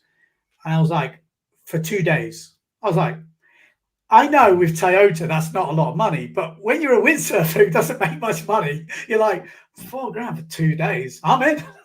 So then I had to go get like fit. I had a fitting day where they got me all dressed up, and which they didn't really use. And then we went to this beach, which we went to Nazaré, because they were like, "Oh, windsurfing, where can we go? We've heard Nazaré's good." I'm like, I'm looking at the forecast, no joke, the day before I was meant to drive up there, and I'm like, oh my God, please let it not be big, because I don't know what they're expecting. So then we get to this beach, which they've had to pay for. And then the thing is, they're not using a van. So I'm straight away going, I don't mind driving a Land Cruiser or whatever, but I'm like, you know, if you really want to get the windsurfing audience, you need a van. And I start speaking to this guy who's like the guy from Toyota, like Japanese guy. He's over there, and I'm saying, "Oh yeah, you know," I was trying to slide in there thinking, and he was like, "Nah, nah, we don't sell any vans. I don't even think we're going to bring them into Europe anymore," kind of thing. I'm like, but well, you could give me a van. You could give me a van. You know, I didn't get that far, but he was literally like, "Vans, no money in vans." That's our commercial department. They couldn't give a shit. Honestly, they cared about their like pickup truck and the Land Cruiser and these type of things. Yeah. So what they basically did for that whole shoot is they basically picked smaller sports stars, so not like the Kai Lennies, you know, my sort of kind of lower level, paid us not a lot of money, but then got for each car, they got a different sport. So they got a mountain biker, like a local kind of mountain biker guy that did the pickup, and they had the bike in the back. For me, they had the Land Cruiser, and then they had some free runners like parkour guys for this like city car and all that sort of stuff. And we literally went to this beach in Nazaré. Luckily, it was quite big actually, but there was no wind at all. And they were like, "Could you just go out?" I'm like, "No." No, I was trying to be cool. I'm like, "Oh yeah, well, you know, I'm trying to walk in." Oh, it's not big enough. They got me to walk in, like the rig up, and they've like walk in, and they said just drop in the water. I walk in, there's rocks everywhere. So I'm like, "What? Yeah, just fall on your back because we want to morph it in." And I was like, "That's fucking rocks."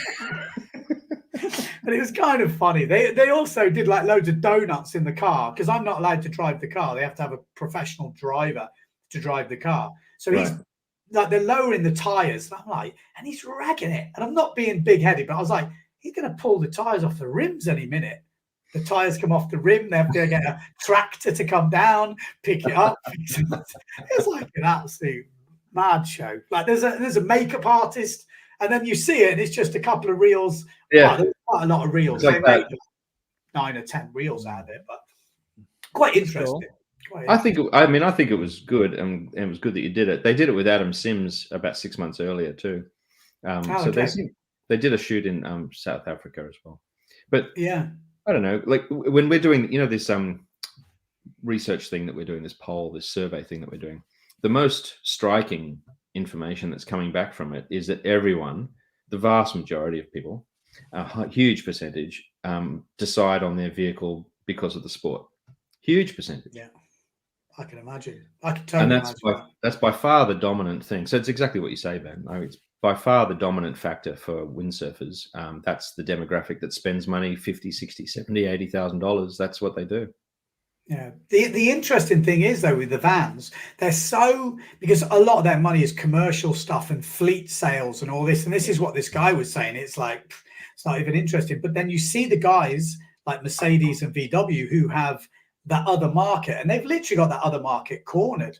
But then if you look at the vans that look good, like for example, the Ford Transit, the custom looks pretty sick. And then you've got the new ones, which is like the Citroen, the Fiat, the Toyota. They're all using the same sort of body, Peugeot. That van looks really slick now. And I feel like they could easily get their bit in that market a bit more, but you've got to find the right way in. Not easy. You're talking to the convertee right here. Paul's got his Toyota van. He's been living in it for ages. I love the van. It's awesome. Yeah. Mobile home, carries all the windsurf gear. Do you do that jump on the side of the road? Toyota. It's been a great van. The only thing now is, although I was a little bit concerned because I thought, what's going to happen with all this? But now there's the electric thing coming out, and I'm sort of wondering what's going to happen there with the vans. But I think it's going to be a while before they get that sorted. The range is still terrible. No, it's not good, is it? Alfie was coming to Silt. He had to stop 3 times to charge his little car up to get to the airport. Oh, really? Okay. I mean, the smaller cars are all right. I mean, like, the medium-sized cars are all right, like a Tesla or something. But the vans, there's some brand, LDV or something. There was one coming out in Australia just recently, but it has a range of 200 kilometers. And that's the best case scenario. So it's probably more like getting 150. So, yeah, And driving east to west coast. So they need to sort that out before, I guess that's coming through, especially in Australia. They're bringing out the new Combi, and it's going to be electric. And that's coming out late next year, apparently. Yep. And that's got they haven't specified the range yet, but it's at the good end of the electric vehicle range, which must mean 450 plus or something like that, which is not bad. Kilometers, not miles. What's that long road in Australia called? The Nullarbor. The Nullarbor. How long's that? It's fucking long. Yeah, I've done it 3 times. Fucking, that's it. That's enough. You're not going to do that in an electric car, are you? No. The other thing that new Combi is going to be, I think, 110,000 Aussie dollars as well. So, not the cheapest of cars. Yeah, that's right. Yeah. So but anyway, I don't think we're not there yet. I mean, these things are boutique things, and that's not really a solution yet. But they look good. Another question here for you, Simeon. Can you give your thoughts on this year's tour? Did you reach the objectives, and anything you would do different for next year? Well, did we reach the objectives first? Yes. I think basically the main objective was to achieve it at all, to unify the 2 tours, to have a combined ranking, and to have a 5-star system that goes from 1-star local events all the way to 5-star, and unify all of the wave riding events around the world into a single ranking. Job done. Tick. Good. It feels great. I think that's I think that's great. So I'm thrilled at the basic level of everything. I think on the big picture stuff, on the broad brushstroke stuff, excellent outcome. And that's thanks to everybody involved, from the riders to the fans who supported it really strongly, to the industry who decided that was good, to the PWA, the riders and the industry working together, to the media. I mean, I think the media didn't always support all of the parts of it, but I think in general, everyone supports it. And I think, then you get into the detail, and sure, there's tons to talk about with the detail and what we can improve. Heaps. Sure. Yes. We can talk about that. Yeah, I think as a fan myself, this year has been I feel like a turning point. The last 5-10 years, when you saw an event online, it wasn't broadcast very clearly. Or, I mean, now you got the drones, which, obviously I was doing in Fiji, but, watching Silt was awesome with those guys flying the drones there, and Pozo. And so I think this year has been a bit of a turning point in the broadcast. So I heard you guys talking earlier about when you're in Silt, you were having a chat about the way drones have transformed coverage. It's an excellent conversation, and it's very true. It's very obviously very, very true. I think, from slalom to freestyle to wave, everything has been improved enormously for our sport because the drone allows you to get in there. It's been very, very challenging filming our sport and bringing it to the public. up until we got drones. And now we can film it from even remote places in the world. If it has electricity, we can film it. If it has a mobile signal, we can live broadcast it. I think that technology shift is aligning with just a general lots of energy that's coming into the sport for other reasons. In theory, I mean, I'm not an expert on this, but Starlink or something like this, in theory, should make pretty much from anywhere possible, because I think places like Zookeeper, you can film from the normal camera and it still looks good, because Zookeeper is so close. Actually, the side view is sometimes better for wave setting, because you see with the drone, sometimes it's almost too high and you lose this perspective. But definitely the freestyle, because it was so far away and still looked amazing. You could see the landings and everything. And then the slalom is just a game changer. Then you've got the waves in Fiji, which would have been impossible a few years ago to be able to film like you film, Paul. Like, you came away going, wow, you've got a better view than anyone who's actually there. You know, like, including the rider. Yeah, exactly. You see everything. You're like, wow. And that's definitely the game changer. You know, it is. I mean, but it's still expensive. You know, it's obviously cheaper than a helicopter, but still the drone pilots. But if you've got to have more than one, probably, if it's a wave heat, if it's offshore, you know, and they're quite far away, like let's say Peru, it's difficult, isn't it? Well, look, I'll take one functioning drone over no functioning drone any day of the week. But I mean, yes, more is better. More is better. I mean, I think Paul, yeah. Sorry. No, sorry. I thought you'd finished. Keep going. Well, I was just saying, in an ideal world, we'd have a land camera and a drone following each rider in every heat. Ideally, that'd be great. And we had a glimpse of what that's like in Silt with the freestyle. We had a drone for each of those two riders that were out there, whoever they were at the time, and that was really good. I mean, the challenge with all of this is that we're dealing with a whole new bunch of problems, and the challenge is it's so good, and the live scoring is so helpful and so accurate that you end up having people drag you over to watch the product that you've just produced, the YouTube live broadcast, and say, "See, I should have got more points." And you're like, "Oh God."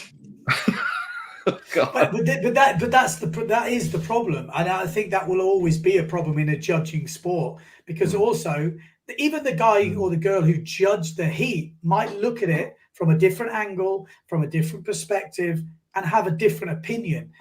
And this is very difficult, because it's not a perfect science judging, especially not a perfect science when you're judging something far away, or or maybe there's three guys on separate waves. You can only do the best you can. And is that ideal? No. But what other alternative is there? And this is the difficulty, I think. Or you have to judge off the TV, but then even then you can only do man on man, because woman on woman with two drones or two cameras on exactly the same riders from the same perspective, because also when you move perspective and move distances, things change. Well, one of the things that we had, Peru is a good example. Like, we had 3 land cameras and 1 drone, and if you saw the same wave from a drone or from a land camera, and then from a drone, they didn't look like the same ride. Yeah. And you would judge them differently. You'd view them differently. So exactly what you say about points of perspective. If a rider is saying, well, I'm watching on the live stream, watching back at it using the drone because the drone's following me and my ride, and the other person's ride who got scored higher points than me, again, they're usually close. So we're talking about like small differences, but their wave is filmed from the land camera. The land camera doesn't make it look as good as the drone makes it look. So of course someone's going to look at it and say, well, mine looks better. It's like, well, yeah, but yours was filmed by a drone.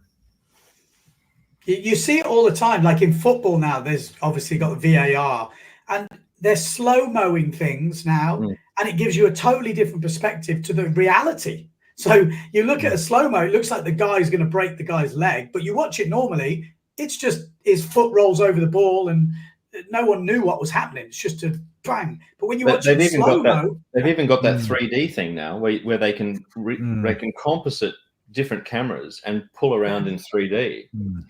And it looks like it's perfectly real, but is it? Like, is that real? I don't know. So is that for next year? Sure. You know, the other issue with all these cameras as well is you're getting a lot more content, which is also can be a bit of a headache, isn't it? Because you're in an event, people, they want to see things, but you've got a mountain of gigabytes of footage from 5 different cameras, and you got to sift through all that too. So there is a bit of an issue with that too, isn't it? You end up there is the job of just capturing all the material and then uploading it somewhere and processing it somewhere has become a much bigger task with much more onerous complexity now.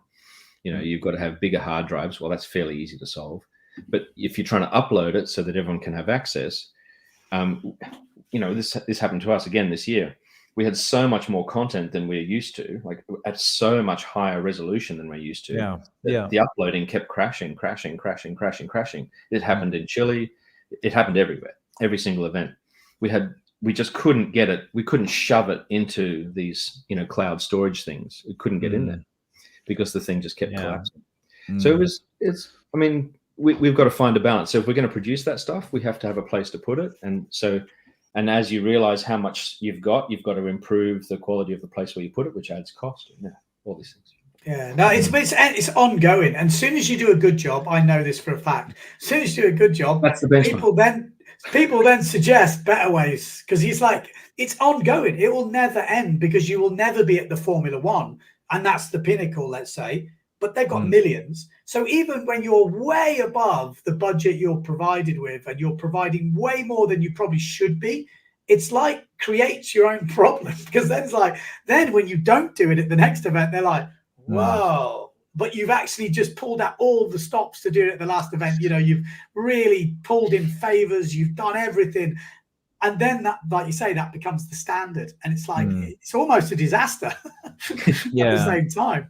And also, related to that, it's not just your own standard that you're trying to meet, but there's just a new level that is created by people watching sports in general. They watch the football, they watch the Formula One, they watch whatever they're watching, and it's a certain standard of broadcast. So then they go to windsurfing, and if it's way below that, it's quite noticeable, isn't it? So I don't think they expect it to be like Formula One, but there's obviously some kind of level of expectation that should be at something. Yeah. Well, our expectation. Sorry, Ben. No, let's go. Carry on. Well, I was just saying, our expectation for wave riding events, when you're watching waves, your benchmark is the WSL, and we all know that. We generally everyone has watched the WSL at least a bit. Many of us obsessively, and the WSL's budget per event for their media program is $1 million. Yeah. $1 million. It's $1 million. You can't compare. I've tried to say this before. You can't compare. It's impossible. You should never, ever compare. You should just... And again, I was just going to say, for example, this podcast, we do it live. Now, it's nice. $1 million budget. But if you don't do it live, people would be surprised at how much effort and money it costs to produce it. Because if you have to go through it, you have to edit it. Let's say it's an hour, 2 hours. You're already talking paying someone or yourself spending. Sorry, Ben. Did you just say 1 or 2 hours of editing? No, 1 or 2 hours of runtime. Oh, runtime. No, because you've got to look through it. So if you want the first hour, I'm just turning the computer on. No, that's what I mean. It's kind of ridiculous, like how you could do it. And then you would have to upload it. Then you have to do all this stuff. Then you have to add it. And before you know it, the podcast was costing me at one point like nearly €500 for one podcast. And people want them every at one point, because you were like, some of them we were dropping videos in. So Alfie was editing video, which can add up to 200. At one point, I did give Matchek some money to it, admittedly not a lot, but again, it adds up. And then before you know it, you're like 400, and you're like, I do this every week. I was thinking, hang on a minute. It's like, hang on a minute. And then you look at the numbers, and it's a hardcore, readership or whatever you want to call it, listener. But it's not a lot. YouTube AdSense is like €5 if you're lucky. So you're like, okay, this is going to be expensive. Whereas if you do it live, I don't mind spending the time doing it, but it's all the other stuff which is what actually adds to it. So, I mean, you know, when you see these things, it's easy to forget how much just background stuff it takes. I think it's fascinating watching the pathway of technology, right? Like 10 years ago, the idea of doing anything live was, oh, you need a satellite van, a TV station, and all the rest of it. That's the expensive thing to do. Now live is the cheap thing to do. Yeah. Yeah, it is. It's easy. I said to Paul, you finish, and as Paul knows, because he's an editor, you know, he edits videos and spends time and whatever. And when we did the first live, he's like, wow.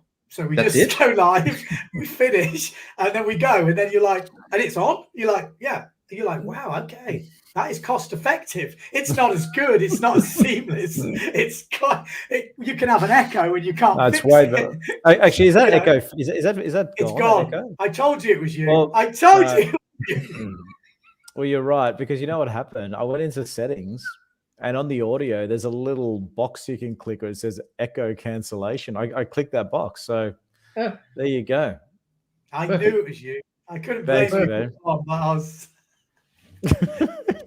Only because I've never ever had it ever. Apologies to everybody. Good. Apologies to you, but I can't believe I blamed you for that. I feel bad. I can hear you. I was like, really? It's not me. I was having perfect audio here. I was sitting here just going, this is great. I don't know what Ben's complaining about. Classic. Yeah. One more, because I forget this comment. Is there going to be a special RAS Fest for the leader in Maui? Because I do think this is quite important. I love it. I'd love to see Ricardo in the yellow Rash Fest. It's kind of cool. Just one. Yeah. Okay. I'll find a way to make that happen. That's a good idea. The Corona leading Rash Fest. There we go. Yellow. There we go. There we go. Yellow Rash Fest. Actually, Ben, I had a question for you with these PWA events, talking about the media and the filming.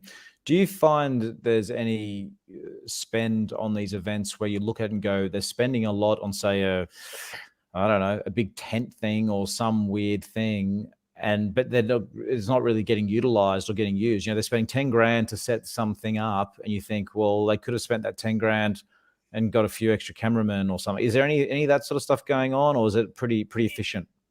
No, I mean, it depends what it's for. If they've set up a tent, usually there's a reason, because a lot of the time, you know, riders need somewhere to put their gear. Yeah, just anything. I say tent, but like, I don't know, just some, I don't know. They're pretty efficient, are they? It's not using so much wastage. Not usually. I mean, event organizer, you got to remember, they don't want to waste money. They are, you know, Silt is a little bit different, and I think their eyes have been opened again, because for them, they don't give a shit about us, windsurfers.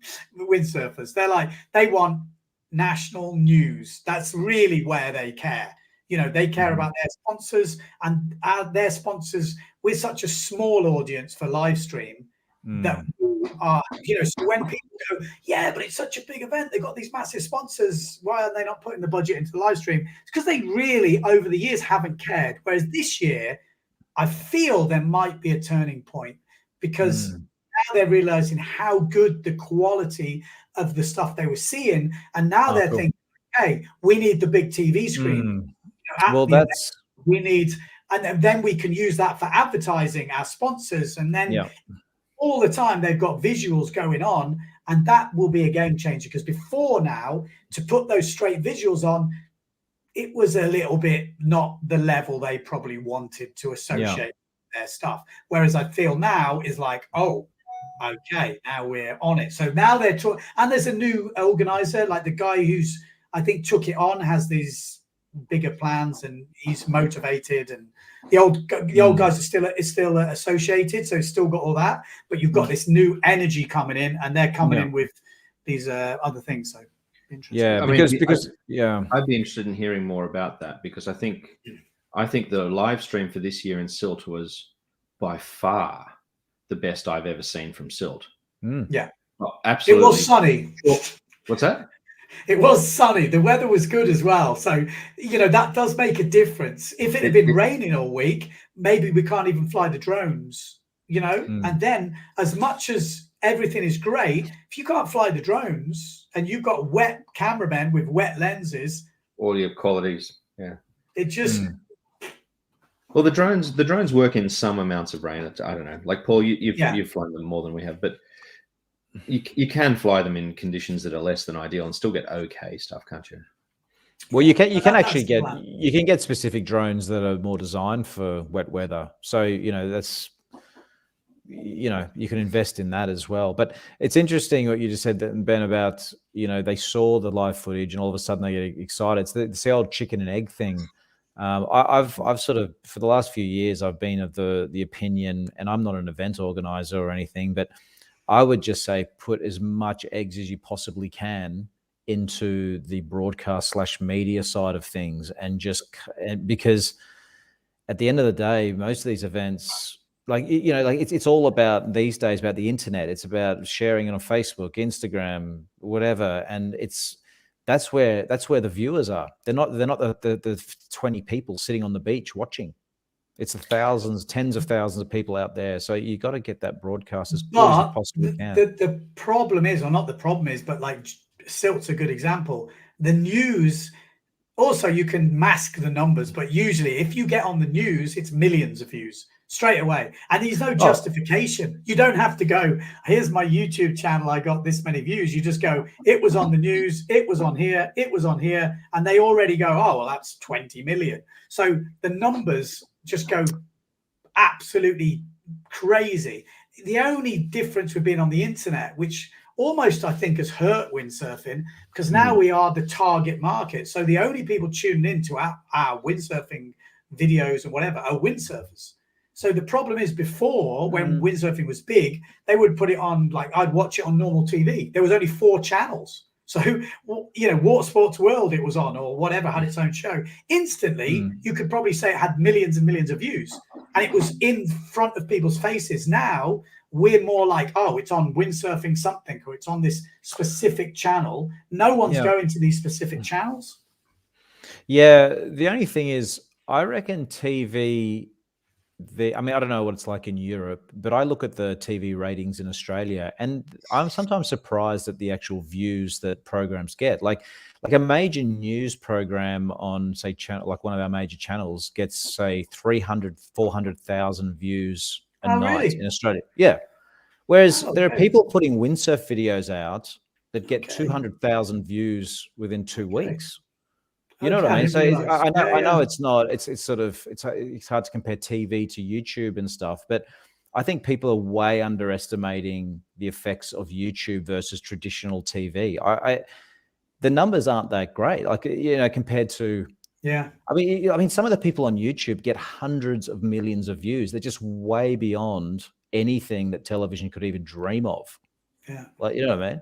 But I think that the thing is, sure. Yeah, you see but the influencers now. How much money they're getting now, because people have realized that they are more powerful than some of the TV stuff out there. Well, YouTube is, as far as I can see, easily the biggest TV channel in the world, by far.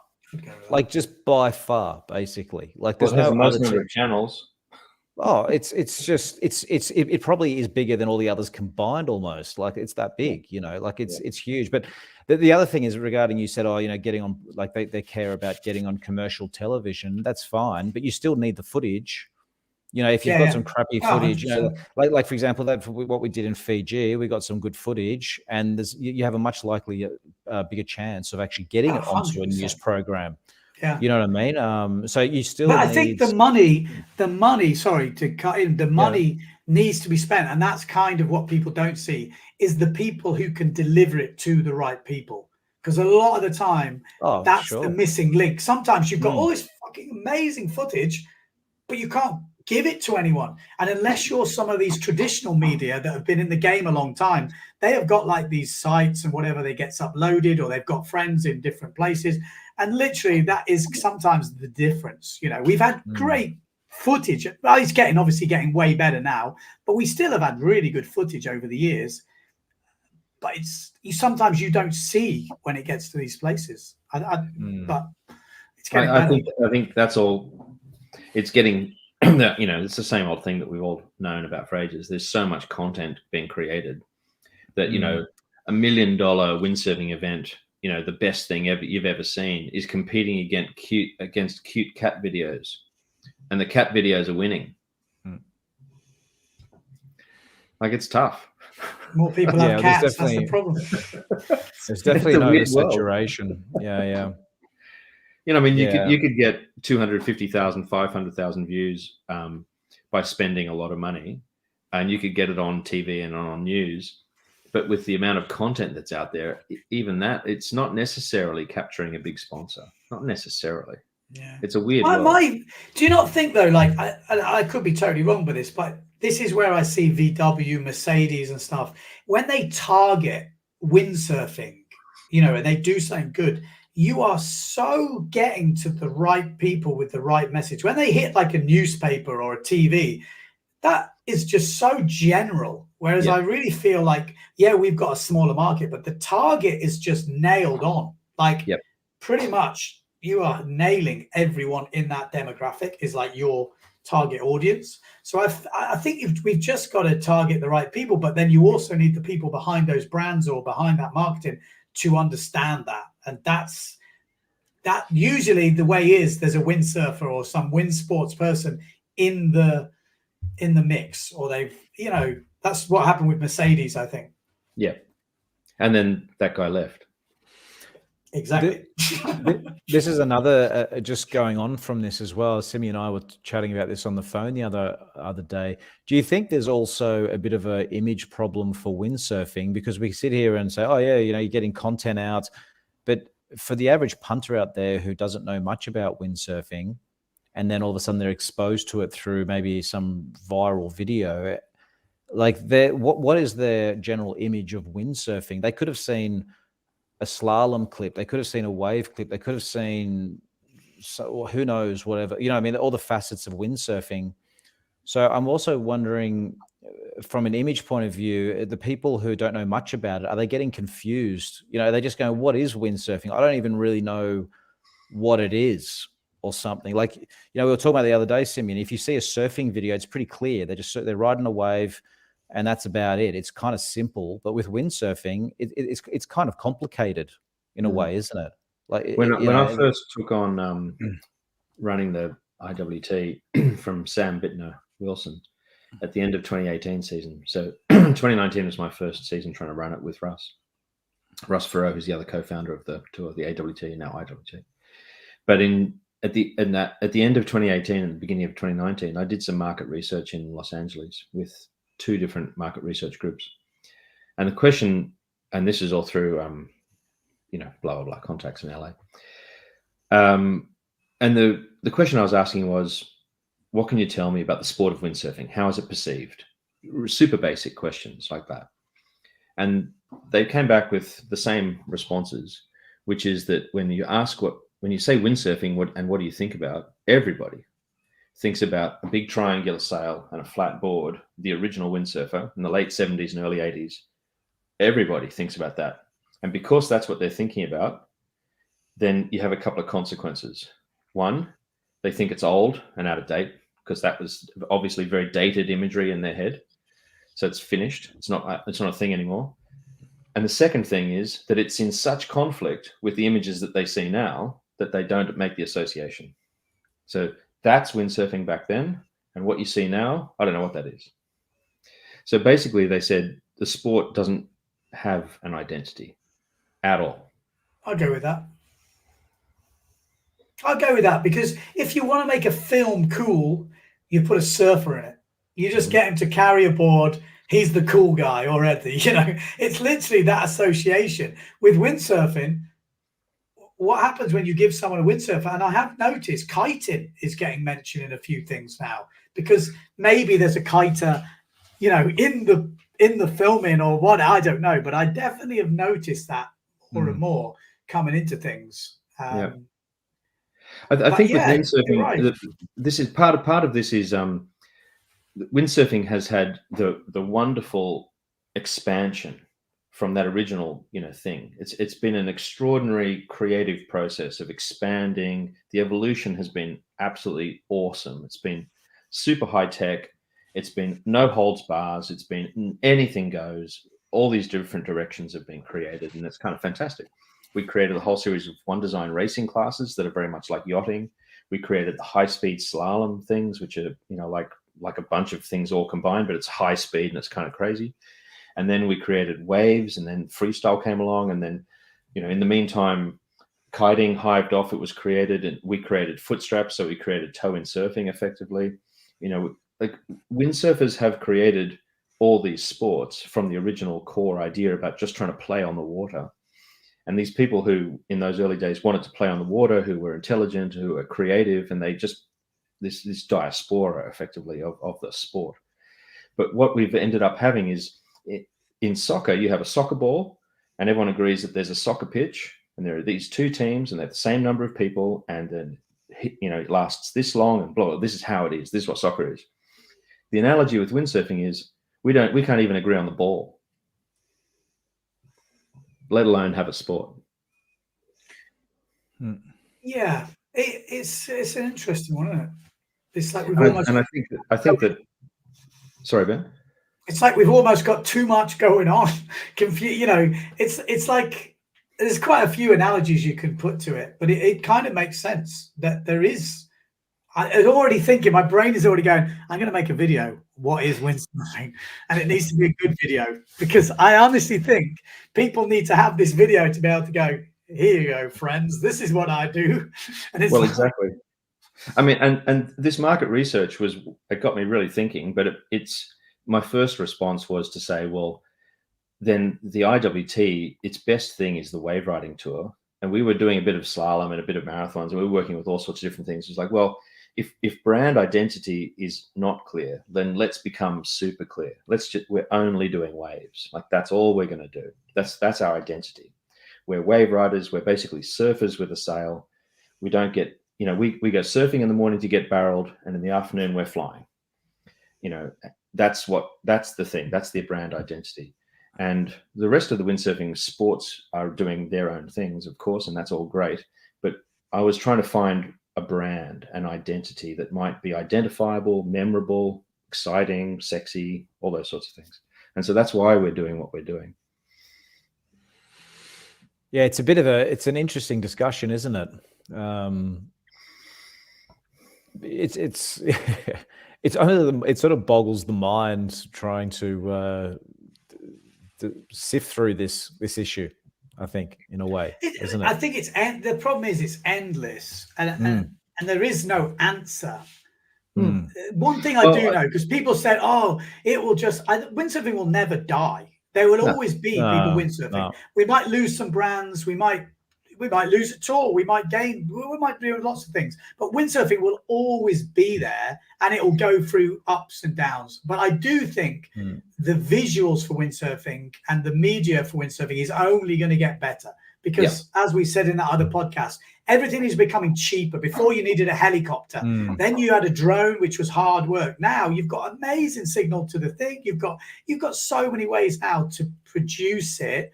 And I think that side of it will get better, but then you still need to get people in.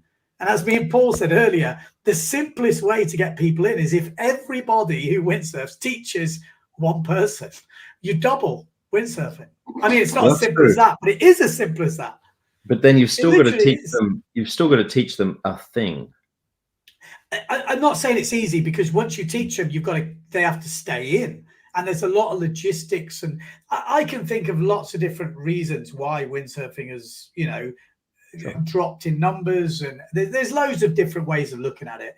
But the one thing I know is, and I've tried lots of different sports, it is one of those things for me and my personality that challenges me and keeps me going. Now, some people's personality don't want that challenge. They don't want the hassle.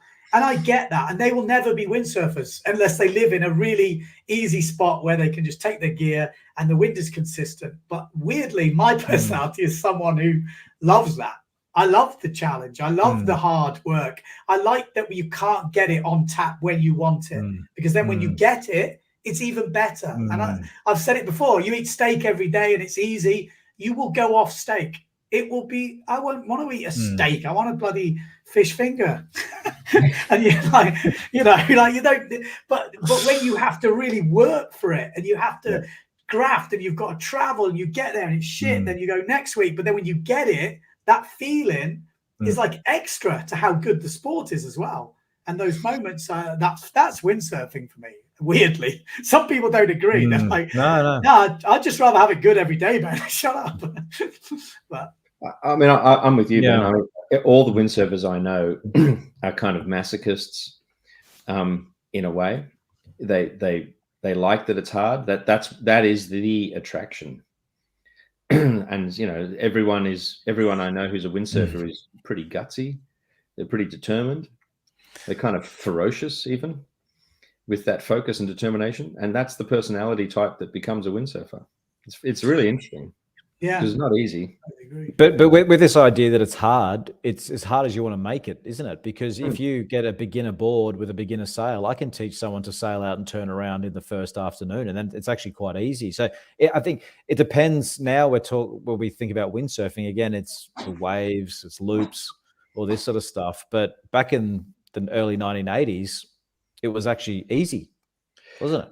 I mean, that's why everyone did it. I agree. You know, and I had this conversation, and I've told this story a million times, but I honestly think supping, inflatable sups with the attachment, that could be or should be the biggest thing. Like, there's so many people that own a sup now.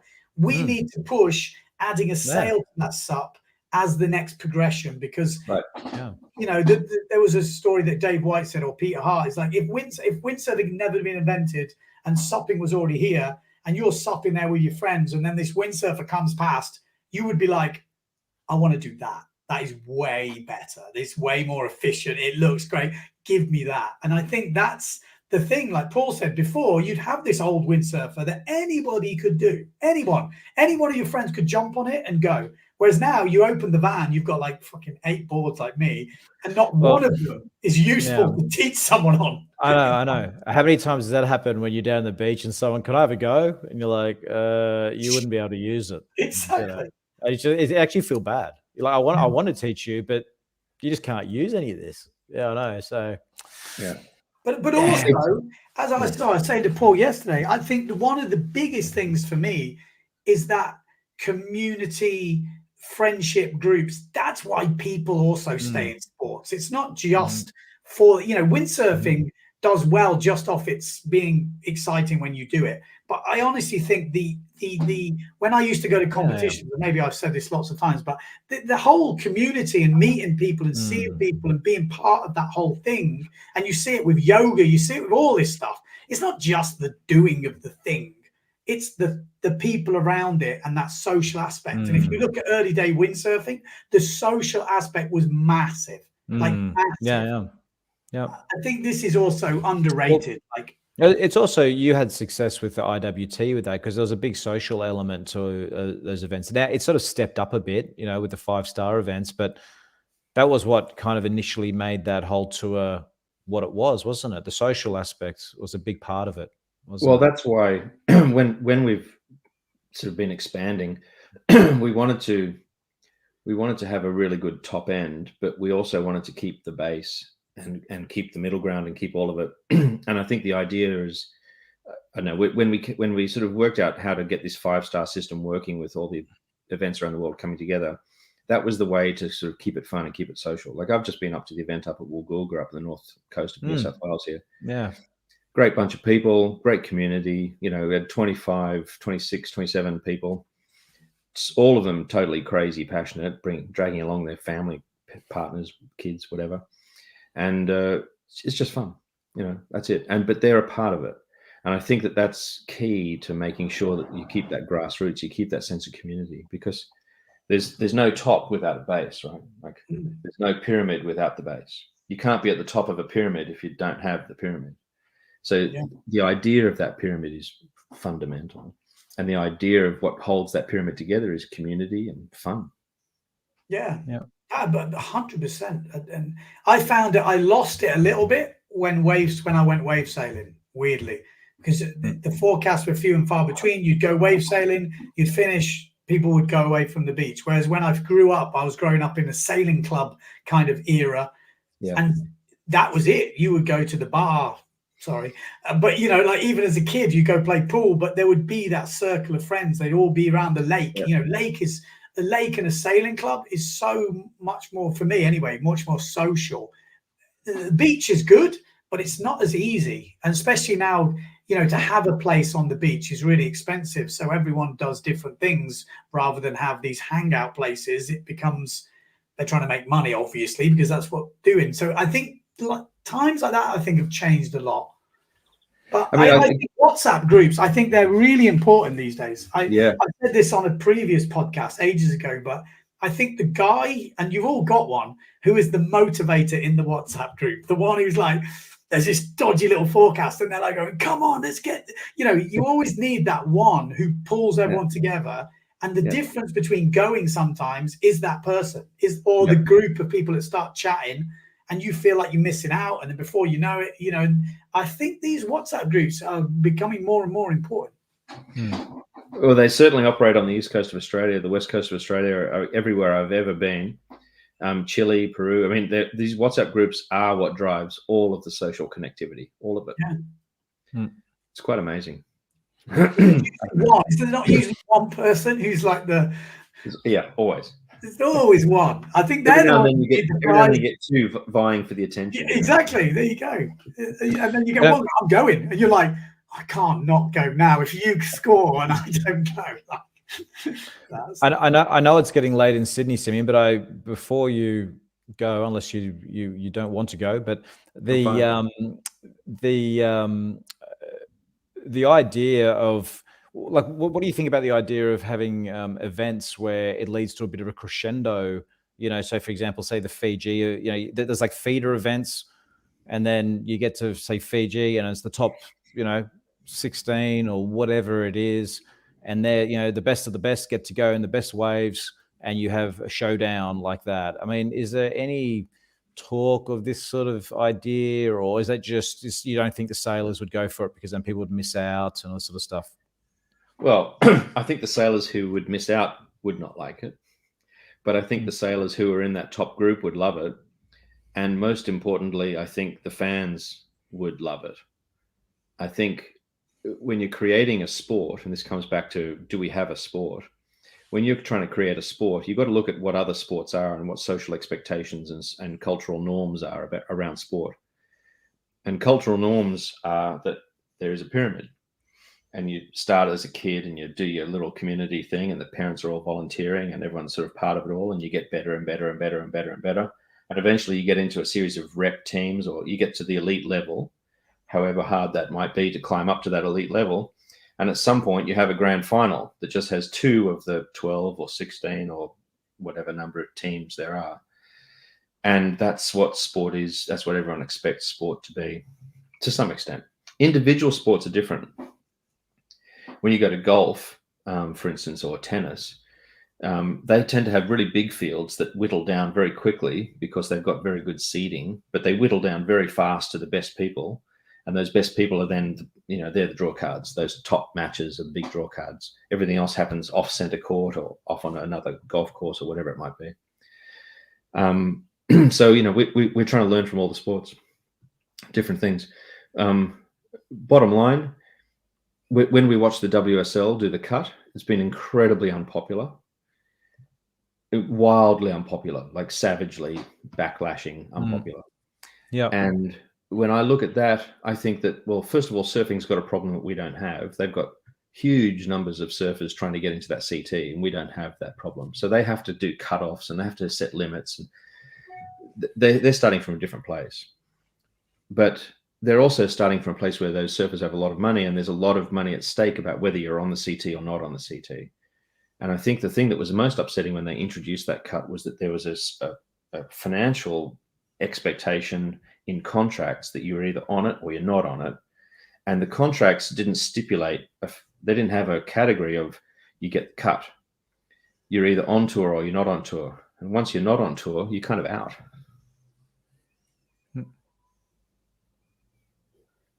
Sorry, can you guys hear me? My screen's just frozen. Yeah, I can. It does look frozen. Sorry. We can hear you. We can hear you. Just the video's frozen. Okay, well, I think my signal's good. Are you guys okay? Yeah. No, it's all working. You can keep talking and see what happens.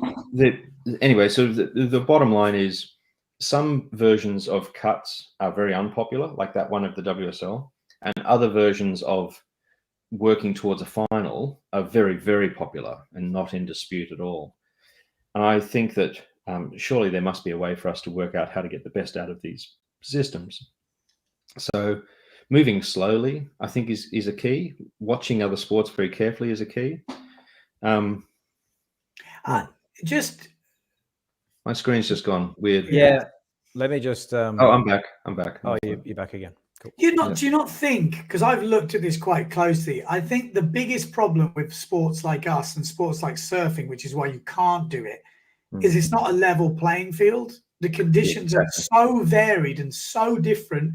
And then when someone like Clarissa Moore, for 2 years in a row now, has been the best surfer throughout the tour in the surfing in different events, and she has proved that she can do that sort of surfing, this sort of surfing, that sort of surfing, and then she loses in one type of surfing on one event in one heat. It's kind of like, well, she's the best rider. She didn't win in those conditions, but she has proved overall, because that's the whole reason of having a tour. Yeah. So my theory is you can have a tour, and I think that will produce a tour winner who's good in different conditions. But then you can also have, like they have in mountain biking, which is why I think they do it, a world championship. So you have a tour winner, which is probably the most prestigious one because people have won throughout the year and people follow it. But then you also have this world championship, which is one-off in one location, pressure situation, who can deliver at that moment, at that time, in those conditions. Yeah. And I think those two type of is the best scenario for things like mountain biking, because different tracks prove different winners. There's definitely a shout for like that, I think.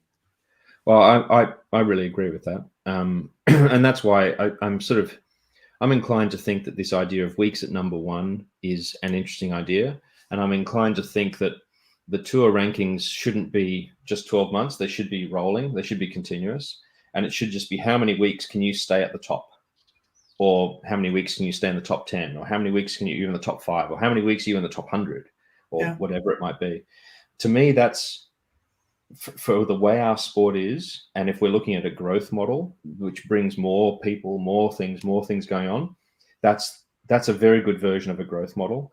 And I think the fact that tennis and golf use that means that, like, they're very big sports, and they are obviously got a very good growth model. So I'm really inclined to think that's a great idea. And then I do think that we need a punctuating finals moment.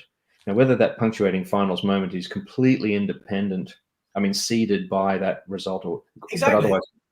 but otherwise completely independent. It doesn't have to change that whole. That's what I don't like. It kind of supersedes every bit of good work you've done. But why not use it to make, have the opportunity to be in this super final? Is use that, but it doesn't define. The tour stays the same, and then this is. I think we're all talking the same language there, Ben. It sounds to me like I reckon we have all the key ingredients for the wave tour, and I think the slalom tour could easily do it as well.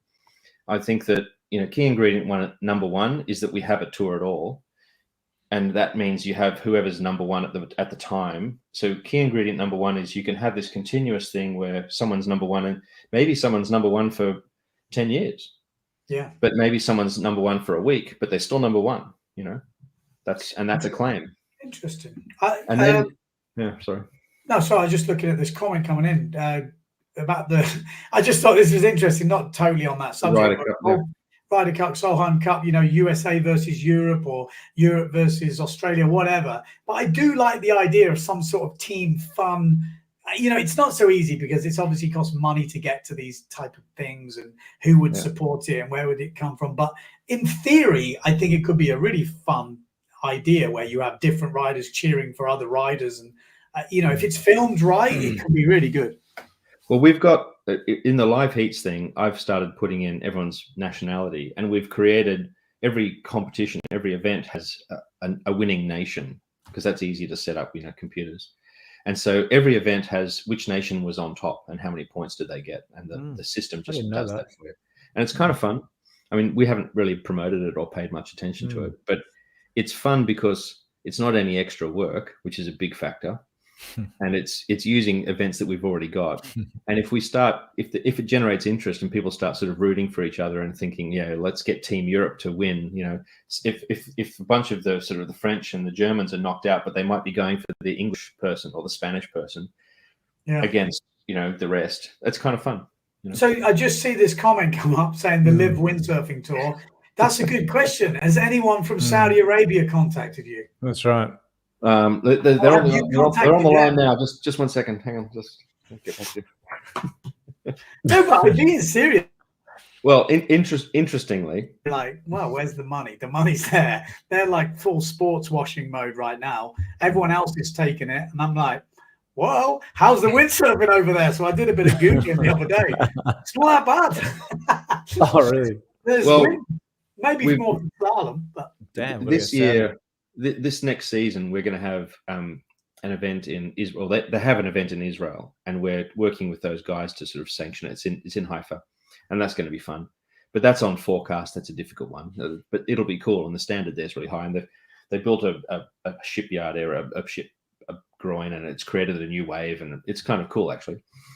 But the reliable wave in the Middle East is the Oman wave, isn't it? I mean, that's the one that's the right-hander, and that can get pretty good. And then the other one, the stats for that place, the wind stats, amazing, insane.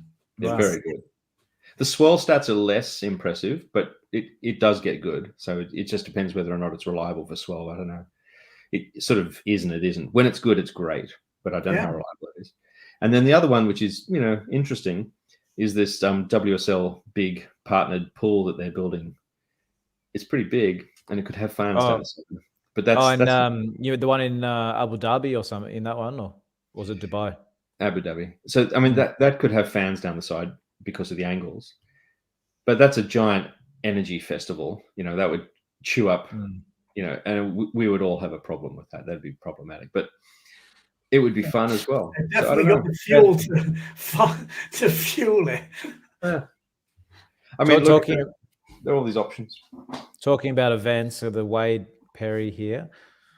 Hypothetically, could you hold a 5-star wave and slalom at Coronations? So Coronations, for anyone who doesn't know, that's the main windsurfing spot in Geraldton here. And I often daydream about a wave slalom event here, but I mean, you could, if you did it right, you could make a spectacle. Like you could, but you'd have to do it right. And the other, anyway, it's so good. It's so good, that place, wave slalom. It's like the ultimate spot. It's as good as it gets. Perfect. As good as it gets. Yeah. Look, I don't want to talk too much about it because I hate talking and not actually doing it. But if I end up staying in Geraldton a while, then maybe at some point I might start asking the questions to people who are. Jager was talking about it. There was interest. Oh yeah, okay, cool. Go speak to Jager. Interest there. Again, I don't know how far past the interest it goes, but there was definitely interest. Yeah, I mean, it's funny. Yesterday I went for a sail, and my friend Sam and we jibed on the inside, and as he jibed, he shouted at me, "Wave slalom," and then we just sort of raced each other out past the break. And I was thinking, I would love to do a wave slalom event. Sure, get people on slalom gear, but what I would probably find even more fun is having it races with people on wave gear, because everyone's got wave gear. When I say everyone around here's got wave gear. It's probably 50 times to 1 the wave gear to slalom gear or something. You know what I mean? Like, it's just way more wave gear than slalom gear. So I reckon you could have some epic close racing on fin wave stuff, just jumping through the waves. I think it would look spectacular. Can you get the Craig guys just to knock you out a couple of boys? The boys. The what? Which guys? Just drop some boys in. Oh, well, Windsurfing Western Australia and Geraldton Windsurf Club, they've got boys. They've got all this stuff. To keep the boy there in the wave is not easy. That's the only problem. But it would be. You should do like a film. Yeah, we just do it beyond the waves. So you got to get through the waves and then jibe and keep it short, sharp. And there's definitely an opportunity there. You could definitely make an event But yeah, anyway, as like any event, it takes people, but it's something that I'll probably at some point maybe start putting the feelers out for, because Yeah, it'd just be look. At least a local fun wave wave sail only. Yeah, and to me, it's sort of low hanging fruit. This kind of event, it's the sort of thing that windsurfing needs. You know, it's fun. It sort of harks back to the 80s, that sort of style. Yeah. Where, you know, so I'm sort of thinking it kind of windsurfing needs it. It sort of needs it. It's lots of fun doing it. I mean, I used to do that. I mean, I was around in the 80s and I used to do all that stuff. It was great fun. But you did it on slalom gear, yeah? Yeah, but see, these days, because the thing is, I think a lot of people are scared of slalom gear. Like myself, I'm thinking, well, I'd like to enter an event like that, but as if I'm going to spend $10,000, $20,000 on slalom gear that I'm hardly going to use. So I think it'd be really important that you tailor it also to the gear that people have actually got.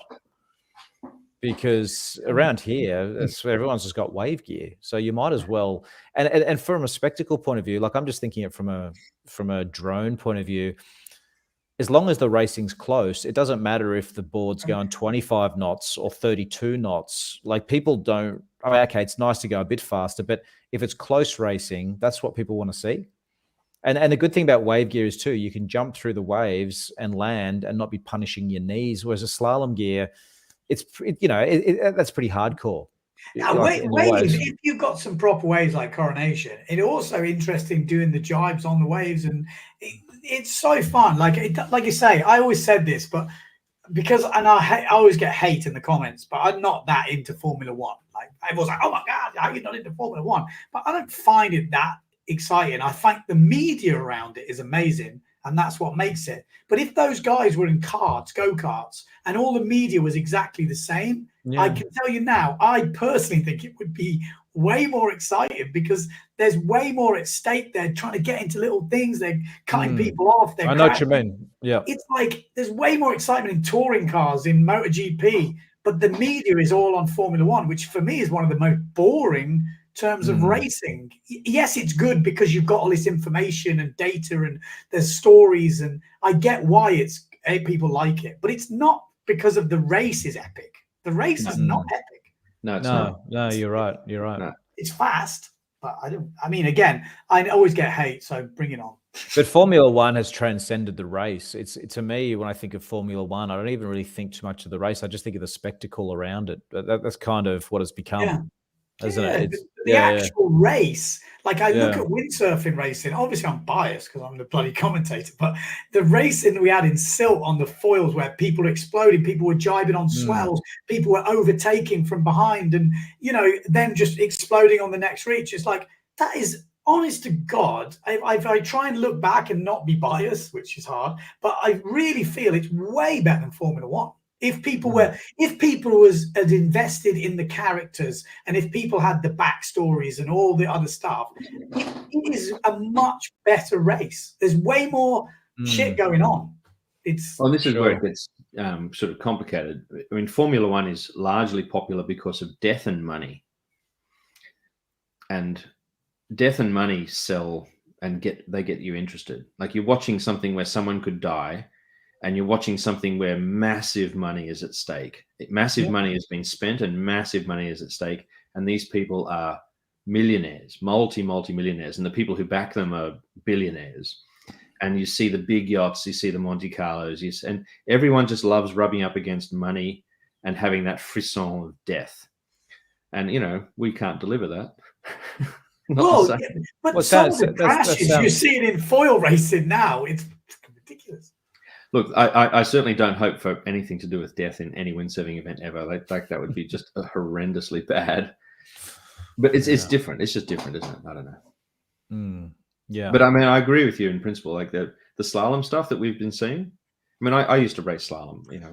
Did a lot over in WA, and the speed was always kind of terrifying because the crashes were serious and terrifying. I've had some horrendous crashes. I've broken my sternum, my back, had internal bleeding, like being knocked unconscious, woken up underwater. It's pretty bad. Yeah, it can get kind of heavy. But that's not what's exciting about the racing. What's exciting about the racing is that you're one-on-one with people, and it's tight and it's close, and you win through skill, and you win through daring and taking risks and pushing hard. And it's racing is fun. Like, racing is full tilt fun, and it's fun to watch. Even if you're not in it, it's still amazing to watch. I loved watching that slalom racing, and in Pozo, I loved watching that too. It grips you in. It really, I was saying this to people, and I've heard this from other guys who have had non-windsurfing friends start watching it, and then they're actually going, oh, so what's, you know what I mean? It's like, once you start watching, it's quite difficult to get away, which is always a good sign.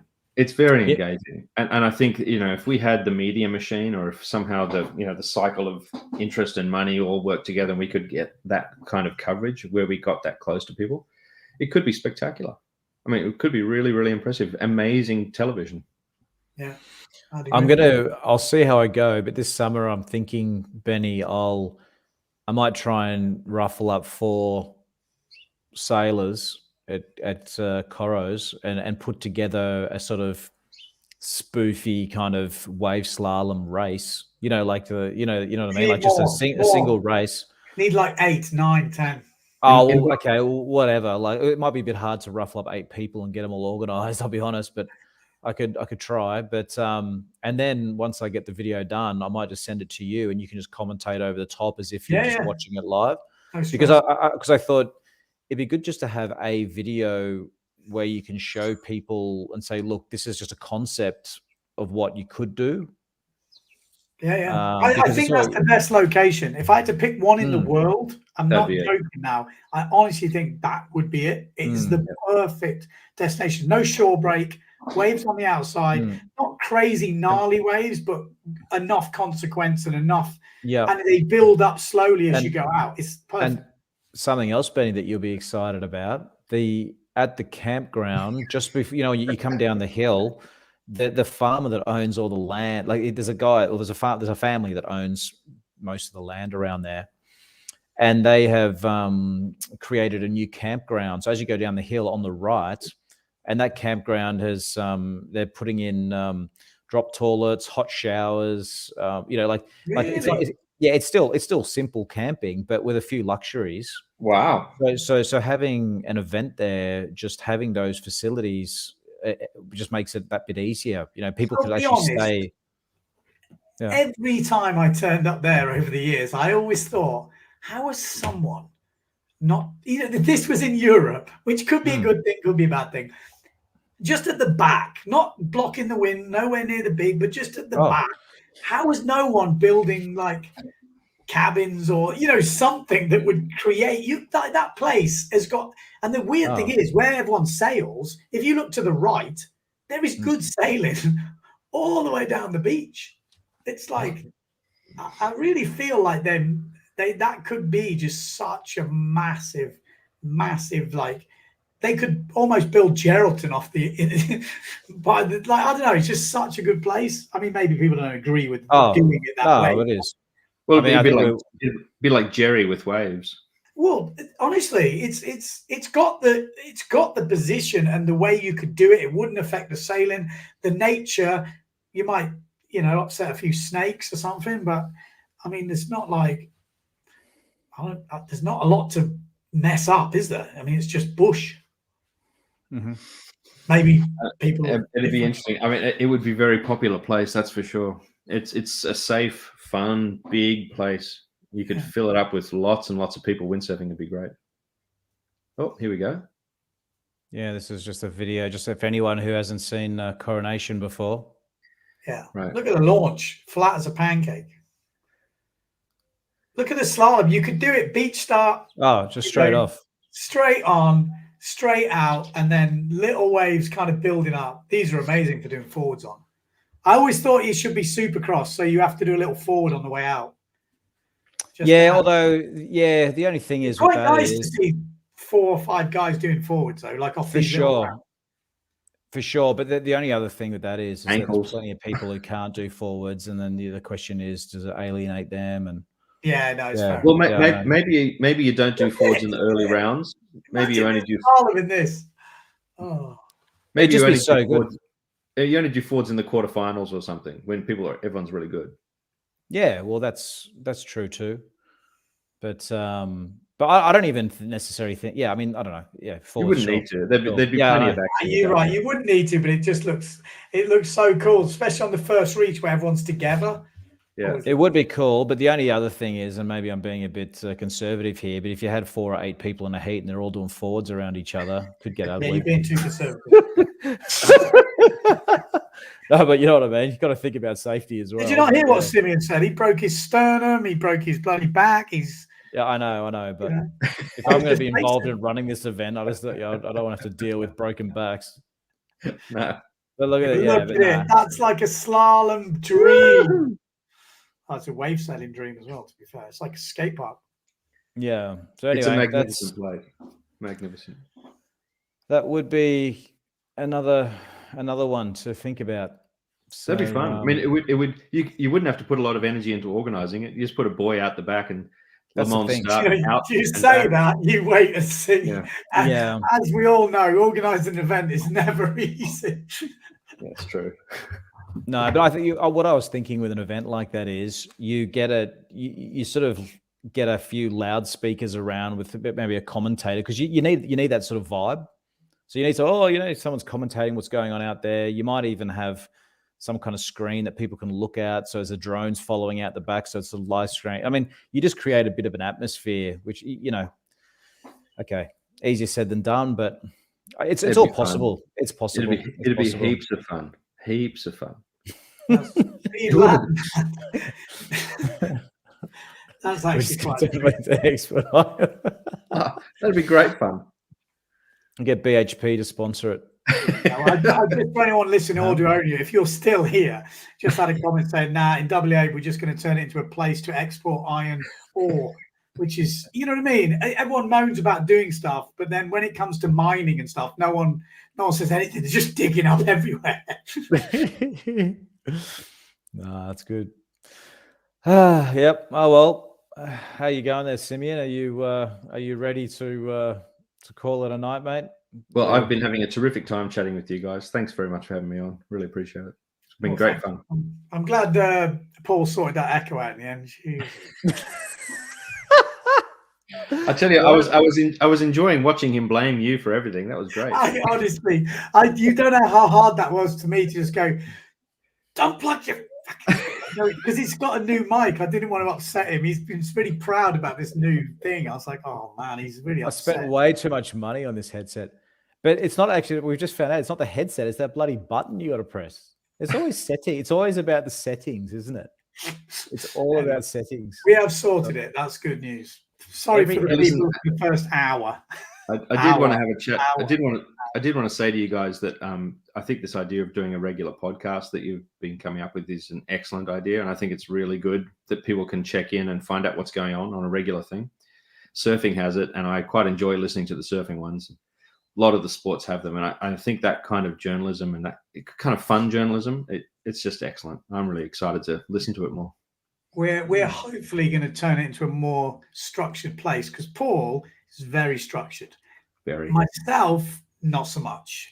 So I've got this yin and yang kind of relationship, which is actually working good. Although I need to pull my weight a bit more. I've been a bit busy. So, well, you're building a house. How long is that going on? I've got a baby building. Yeah, you don't want to see outside now. I tell you what, with Ben, what I've learned with him is he's an ideas man. So before you have a podcast, you think, what should we do, Ben? And he'll go, oh, I've thought about it. This is what we do. We do this. And then I'm sort of getting my head around it going, oh yeah, that sounds good. But as I'm getting my head around it, he's moved on to the second idea. Oh no, actually, what about this? And then before you know it, he's come up with 10 ideas. And I'm like, fuck, which one are we doing? I don't. So you're actually really good at ideas. Whereas I'm just like, as I said to you, that is just a little glimpse into my brain. It's it's good. You're an ideas man. No, but it's a mess of you don't know when I'm talking coherently. You don't know how much of a struggle that is for me to not change where I'm going. What were you like as a kid? You just run around like mad? Very quiet. Oh, you were quiet. No, you weren't. No, I think I was. I wasn't too bad. Oh, really? You've just come out yeah. Now you're a big. We're going to get your parents on to verify that. Yeah, no, I think I was quite quiet. Yeah.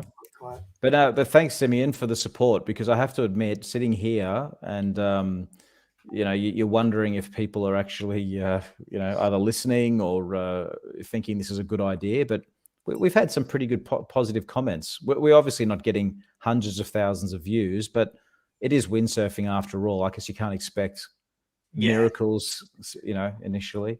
Well, but even the surfing podcasts, which are the good ones, they don't get massive views, but they're very influential, and they generate a lot of discussion beyond the people who just watch that. Like, it starts conversations with people who haven't watched it. That's my theory on the podcast. I feel like the guys that listen to the podcast are a certain breed, but they're usually the solid ones in a community. So, like, when you said the WhatsApp group leader, these are the people who might listen to the podcast, and then that kind of ripples. You don't know which way it's going to go. And like you say, it can be sometimes stir up a conversation that maybe needs to be had. I mean, who knows? Like I said, we're going to keep doing it, I guess. Are we? Yeah. We're gonna keep it. No, well, I'm happy. I was saying to Paul the other day, Ben, at the idea that I think we should be tackling the issues that are the hard issues, that are difficult questions that people argue about and get upset about and get frustrated about. And we should air them all out. We should talk about them all, because that's how you solve problems. That's how you fix things. Well, or at least get them discussed. I'm not sure. Yeah, you're right. That's maybe the start of the solving.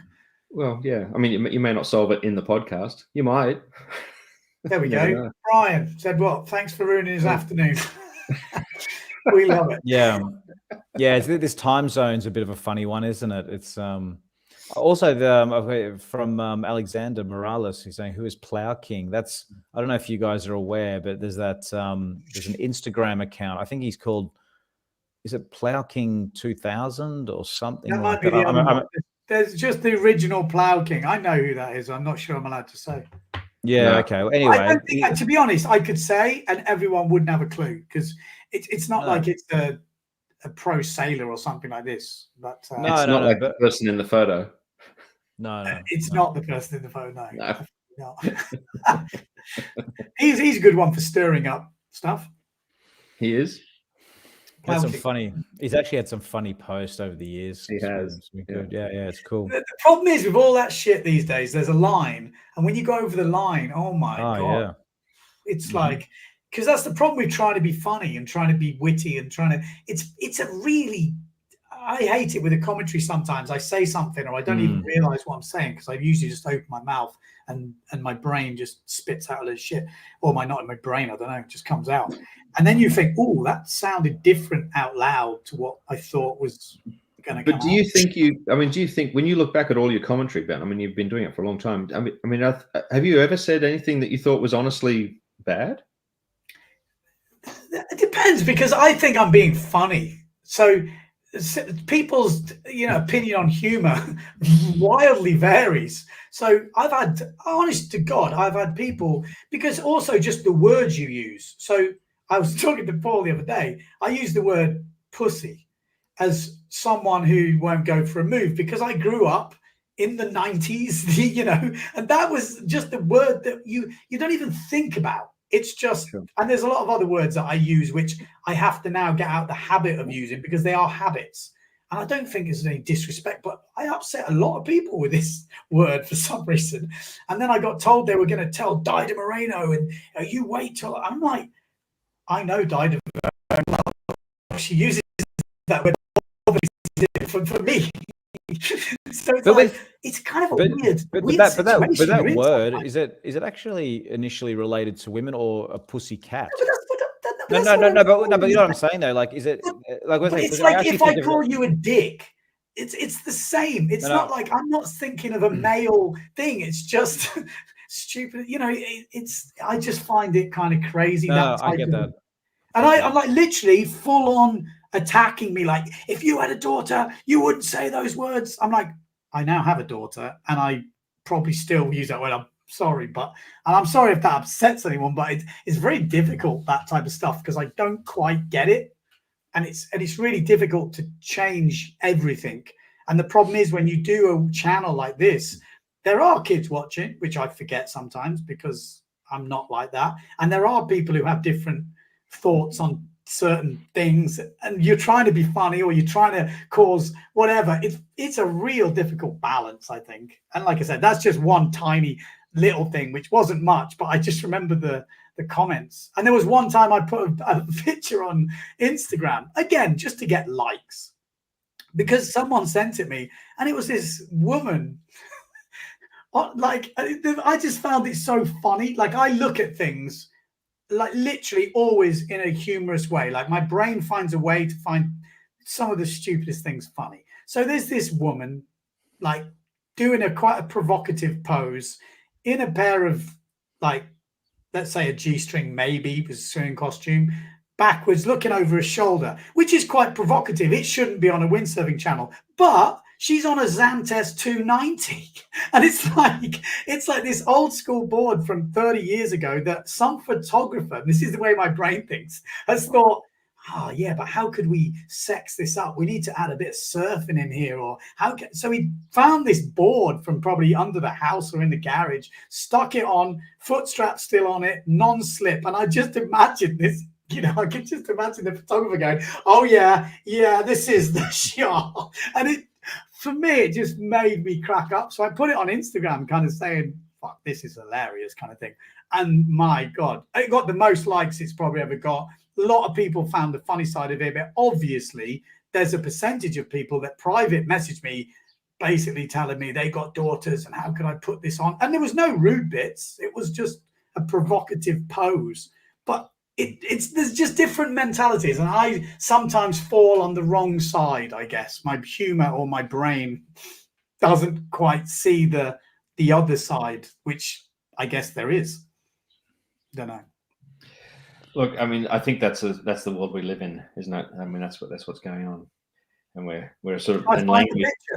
Everyone's getting offended. I think language traps us all in the past.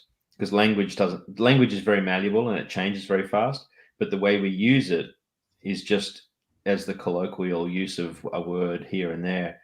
We don't necessarily think about where it came from or its etymology and like what it means. We just use the word because that's what everyone uses. Exactly. Which is not. Exactly. Now people say that's not an excuse, and you're like, yeah, but sometimes you're so ingrained that it's like I get it, but it's sometimes really difficult. I think change happens slowly. I mean, you can see everyone's point, of course. Like, you know, I can see everyone's point when they talk about that sort of stuff. It just takes time. Yeah. Well, anyway, you bunch of pussies, let's wrap this up. I'm joking. Yeah. Pack of big dicks. Okay, well, thank you, Simeon, for joining us. We'll pleasure. Thank you, Simeon. Thank you so much, mate. Probably we'll have you on again some other stage, mate. Really appreciate you guys. Good on you. Thanks for all your work. Awesome, mate. Well, all right. Well, thank fuck he's gone, eh? You know what? Only kidding, Simeon. That was a joke. That was a joke. What's that? This is a podcast I could quite buy into. This is kind of rough. That's the worst thing. Oh, anyway. No, Simeon's actually he's very good with words. Actually, he's one of the best people I know with words. You know what I mean? He's very good at getting point across. Himself. Yeah, articulating stuff. I'm terrible, honestly. Yeah, I'm not that great. Yeah, shocking. Yeah, I'm even worse with the written word. Absolute moron. Oh, hold on. We've got there's a guest trying to get on. Do you know this person, Ben? No. Rasmus. We have a Rasmus, although now he's gone. Our old quiz master. No, but we'll just bring him on quickly. Rasmus, are you still there? He was there, and now he's gone. He's gone. Maybe he thought about it and just thought, no, I'm out of here. Probably maybe he got offended. Yeah, but no, that's interesting. It's another podcast down, Benny. So well done, and thanks again to everyone for listening. Yeah, good job on the quiz as well. That was I enjoyed doing it. I have to be honest; it was kind of fun. Yeah, you know what I'm actually worried about? That actually took a bit of brain power from me to get that working, and and I'm pretty organized, so I'm sort of wondering how you're going to go next week. You have to tune in next week. I will be doing the quiz next week, you lucky people. Actually, what's the date next week? What's the date next week? Yeah, because again, 12th? this is a podcast, so I can talk. They've got the youth and junior kind of like wave stuff going on in Clipmuller, and I'm going to try and do a remote commentary from here in Portugal. So I'm not going there, but I'm going to get the stream here. Cool. It's the first time we tried that, so we will see what happens. So we'll have to do the podcast around that a little bit if they're on action. I'm not sure. I think maybe they haven't started by then anyway. Well, this is the thing too. When we started this, I was a little bit concerned, thinking, "Oh, each week, God, what are we going to talk about?" But there's always something going on in the windsurfing world somewhere, isn't there? And a lot of it doesn't really like. The good thing about this podcast is it gives us an opportunity to actually talk about those things, because you hear about these events, but they sort of come and go, and you don't really know much. But now we can sort of delve into it a little bit. I mean, for me, I know I'm going to learn a lot. I don't know a lot about these events. Also, if you have any topics or anything you would like to hear us discuss or that might be interesting, stick it in the comments. It would help us out as well to kind of understand what the audience is, because we know it's a small audience. We know it's going to be a kind of condensed one. So it's better that we ask you guys. We can obviously come up with stuff, which we will be doing. But if you've got any pointers, any ways we could improve or do stuff, it's not going to be seamless. Let's not kid ourselves, but we might get a little bit tighter. Yeah, but how can they tell us, Ben? Just put it in the comments. Okay. Just regular comments. Okay. I think that's easy. I mean, you could email if you wanted to, but I think the comments is kind of useful. Yeah, actually, that's a really big thing, guys. If there's something going on out there in the windsurfing world, no matter how small or trivial or weird, just throw it in there, because I only know a fraction of what's going on out there. Ben, you'd know a lot more, but everyone, there's windsurfing. Every country has its own unique little windsurfing culture going on, doesn't it? Like I said, Paul's got this idea that we will have sections, and it will happen.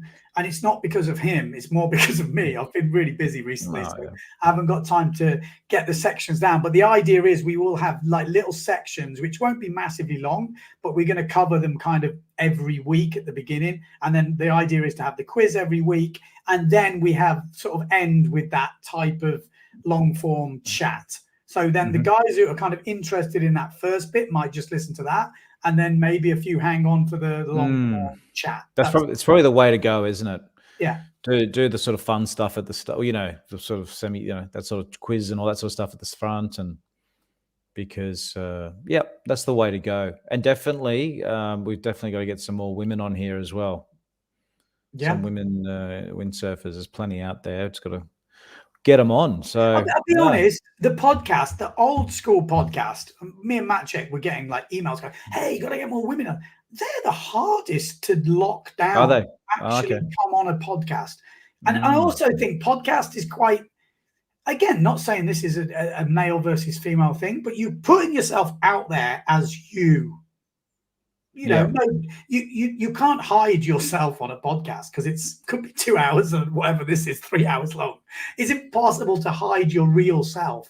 So some people maybe don't want to show their normal self chatting and be open to any question. And, there is a definite difference between a male and a female thing. The guy's like, yeah, whatever. And maybe women are made more conscious about, I don't know. That's kind of a feeling I get. Maybe that's sexist as well that I just said, but it's just what I've noticed. Yeah, no, sure. There's kind of a struggle to get them on. And we asked a lot. Don't get me wrong. Interesting. Oh, well, we'll keep trying. All righty. All right. Let's say goodbye. Have we got an outlink maybe? Is there a... Well, I still haven't really created an the intro video, but the intro is what we have at the moment. So thanks again, guys. Till next week. I hope you have a great week, and we'll see you then. Goodbye.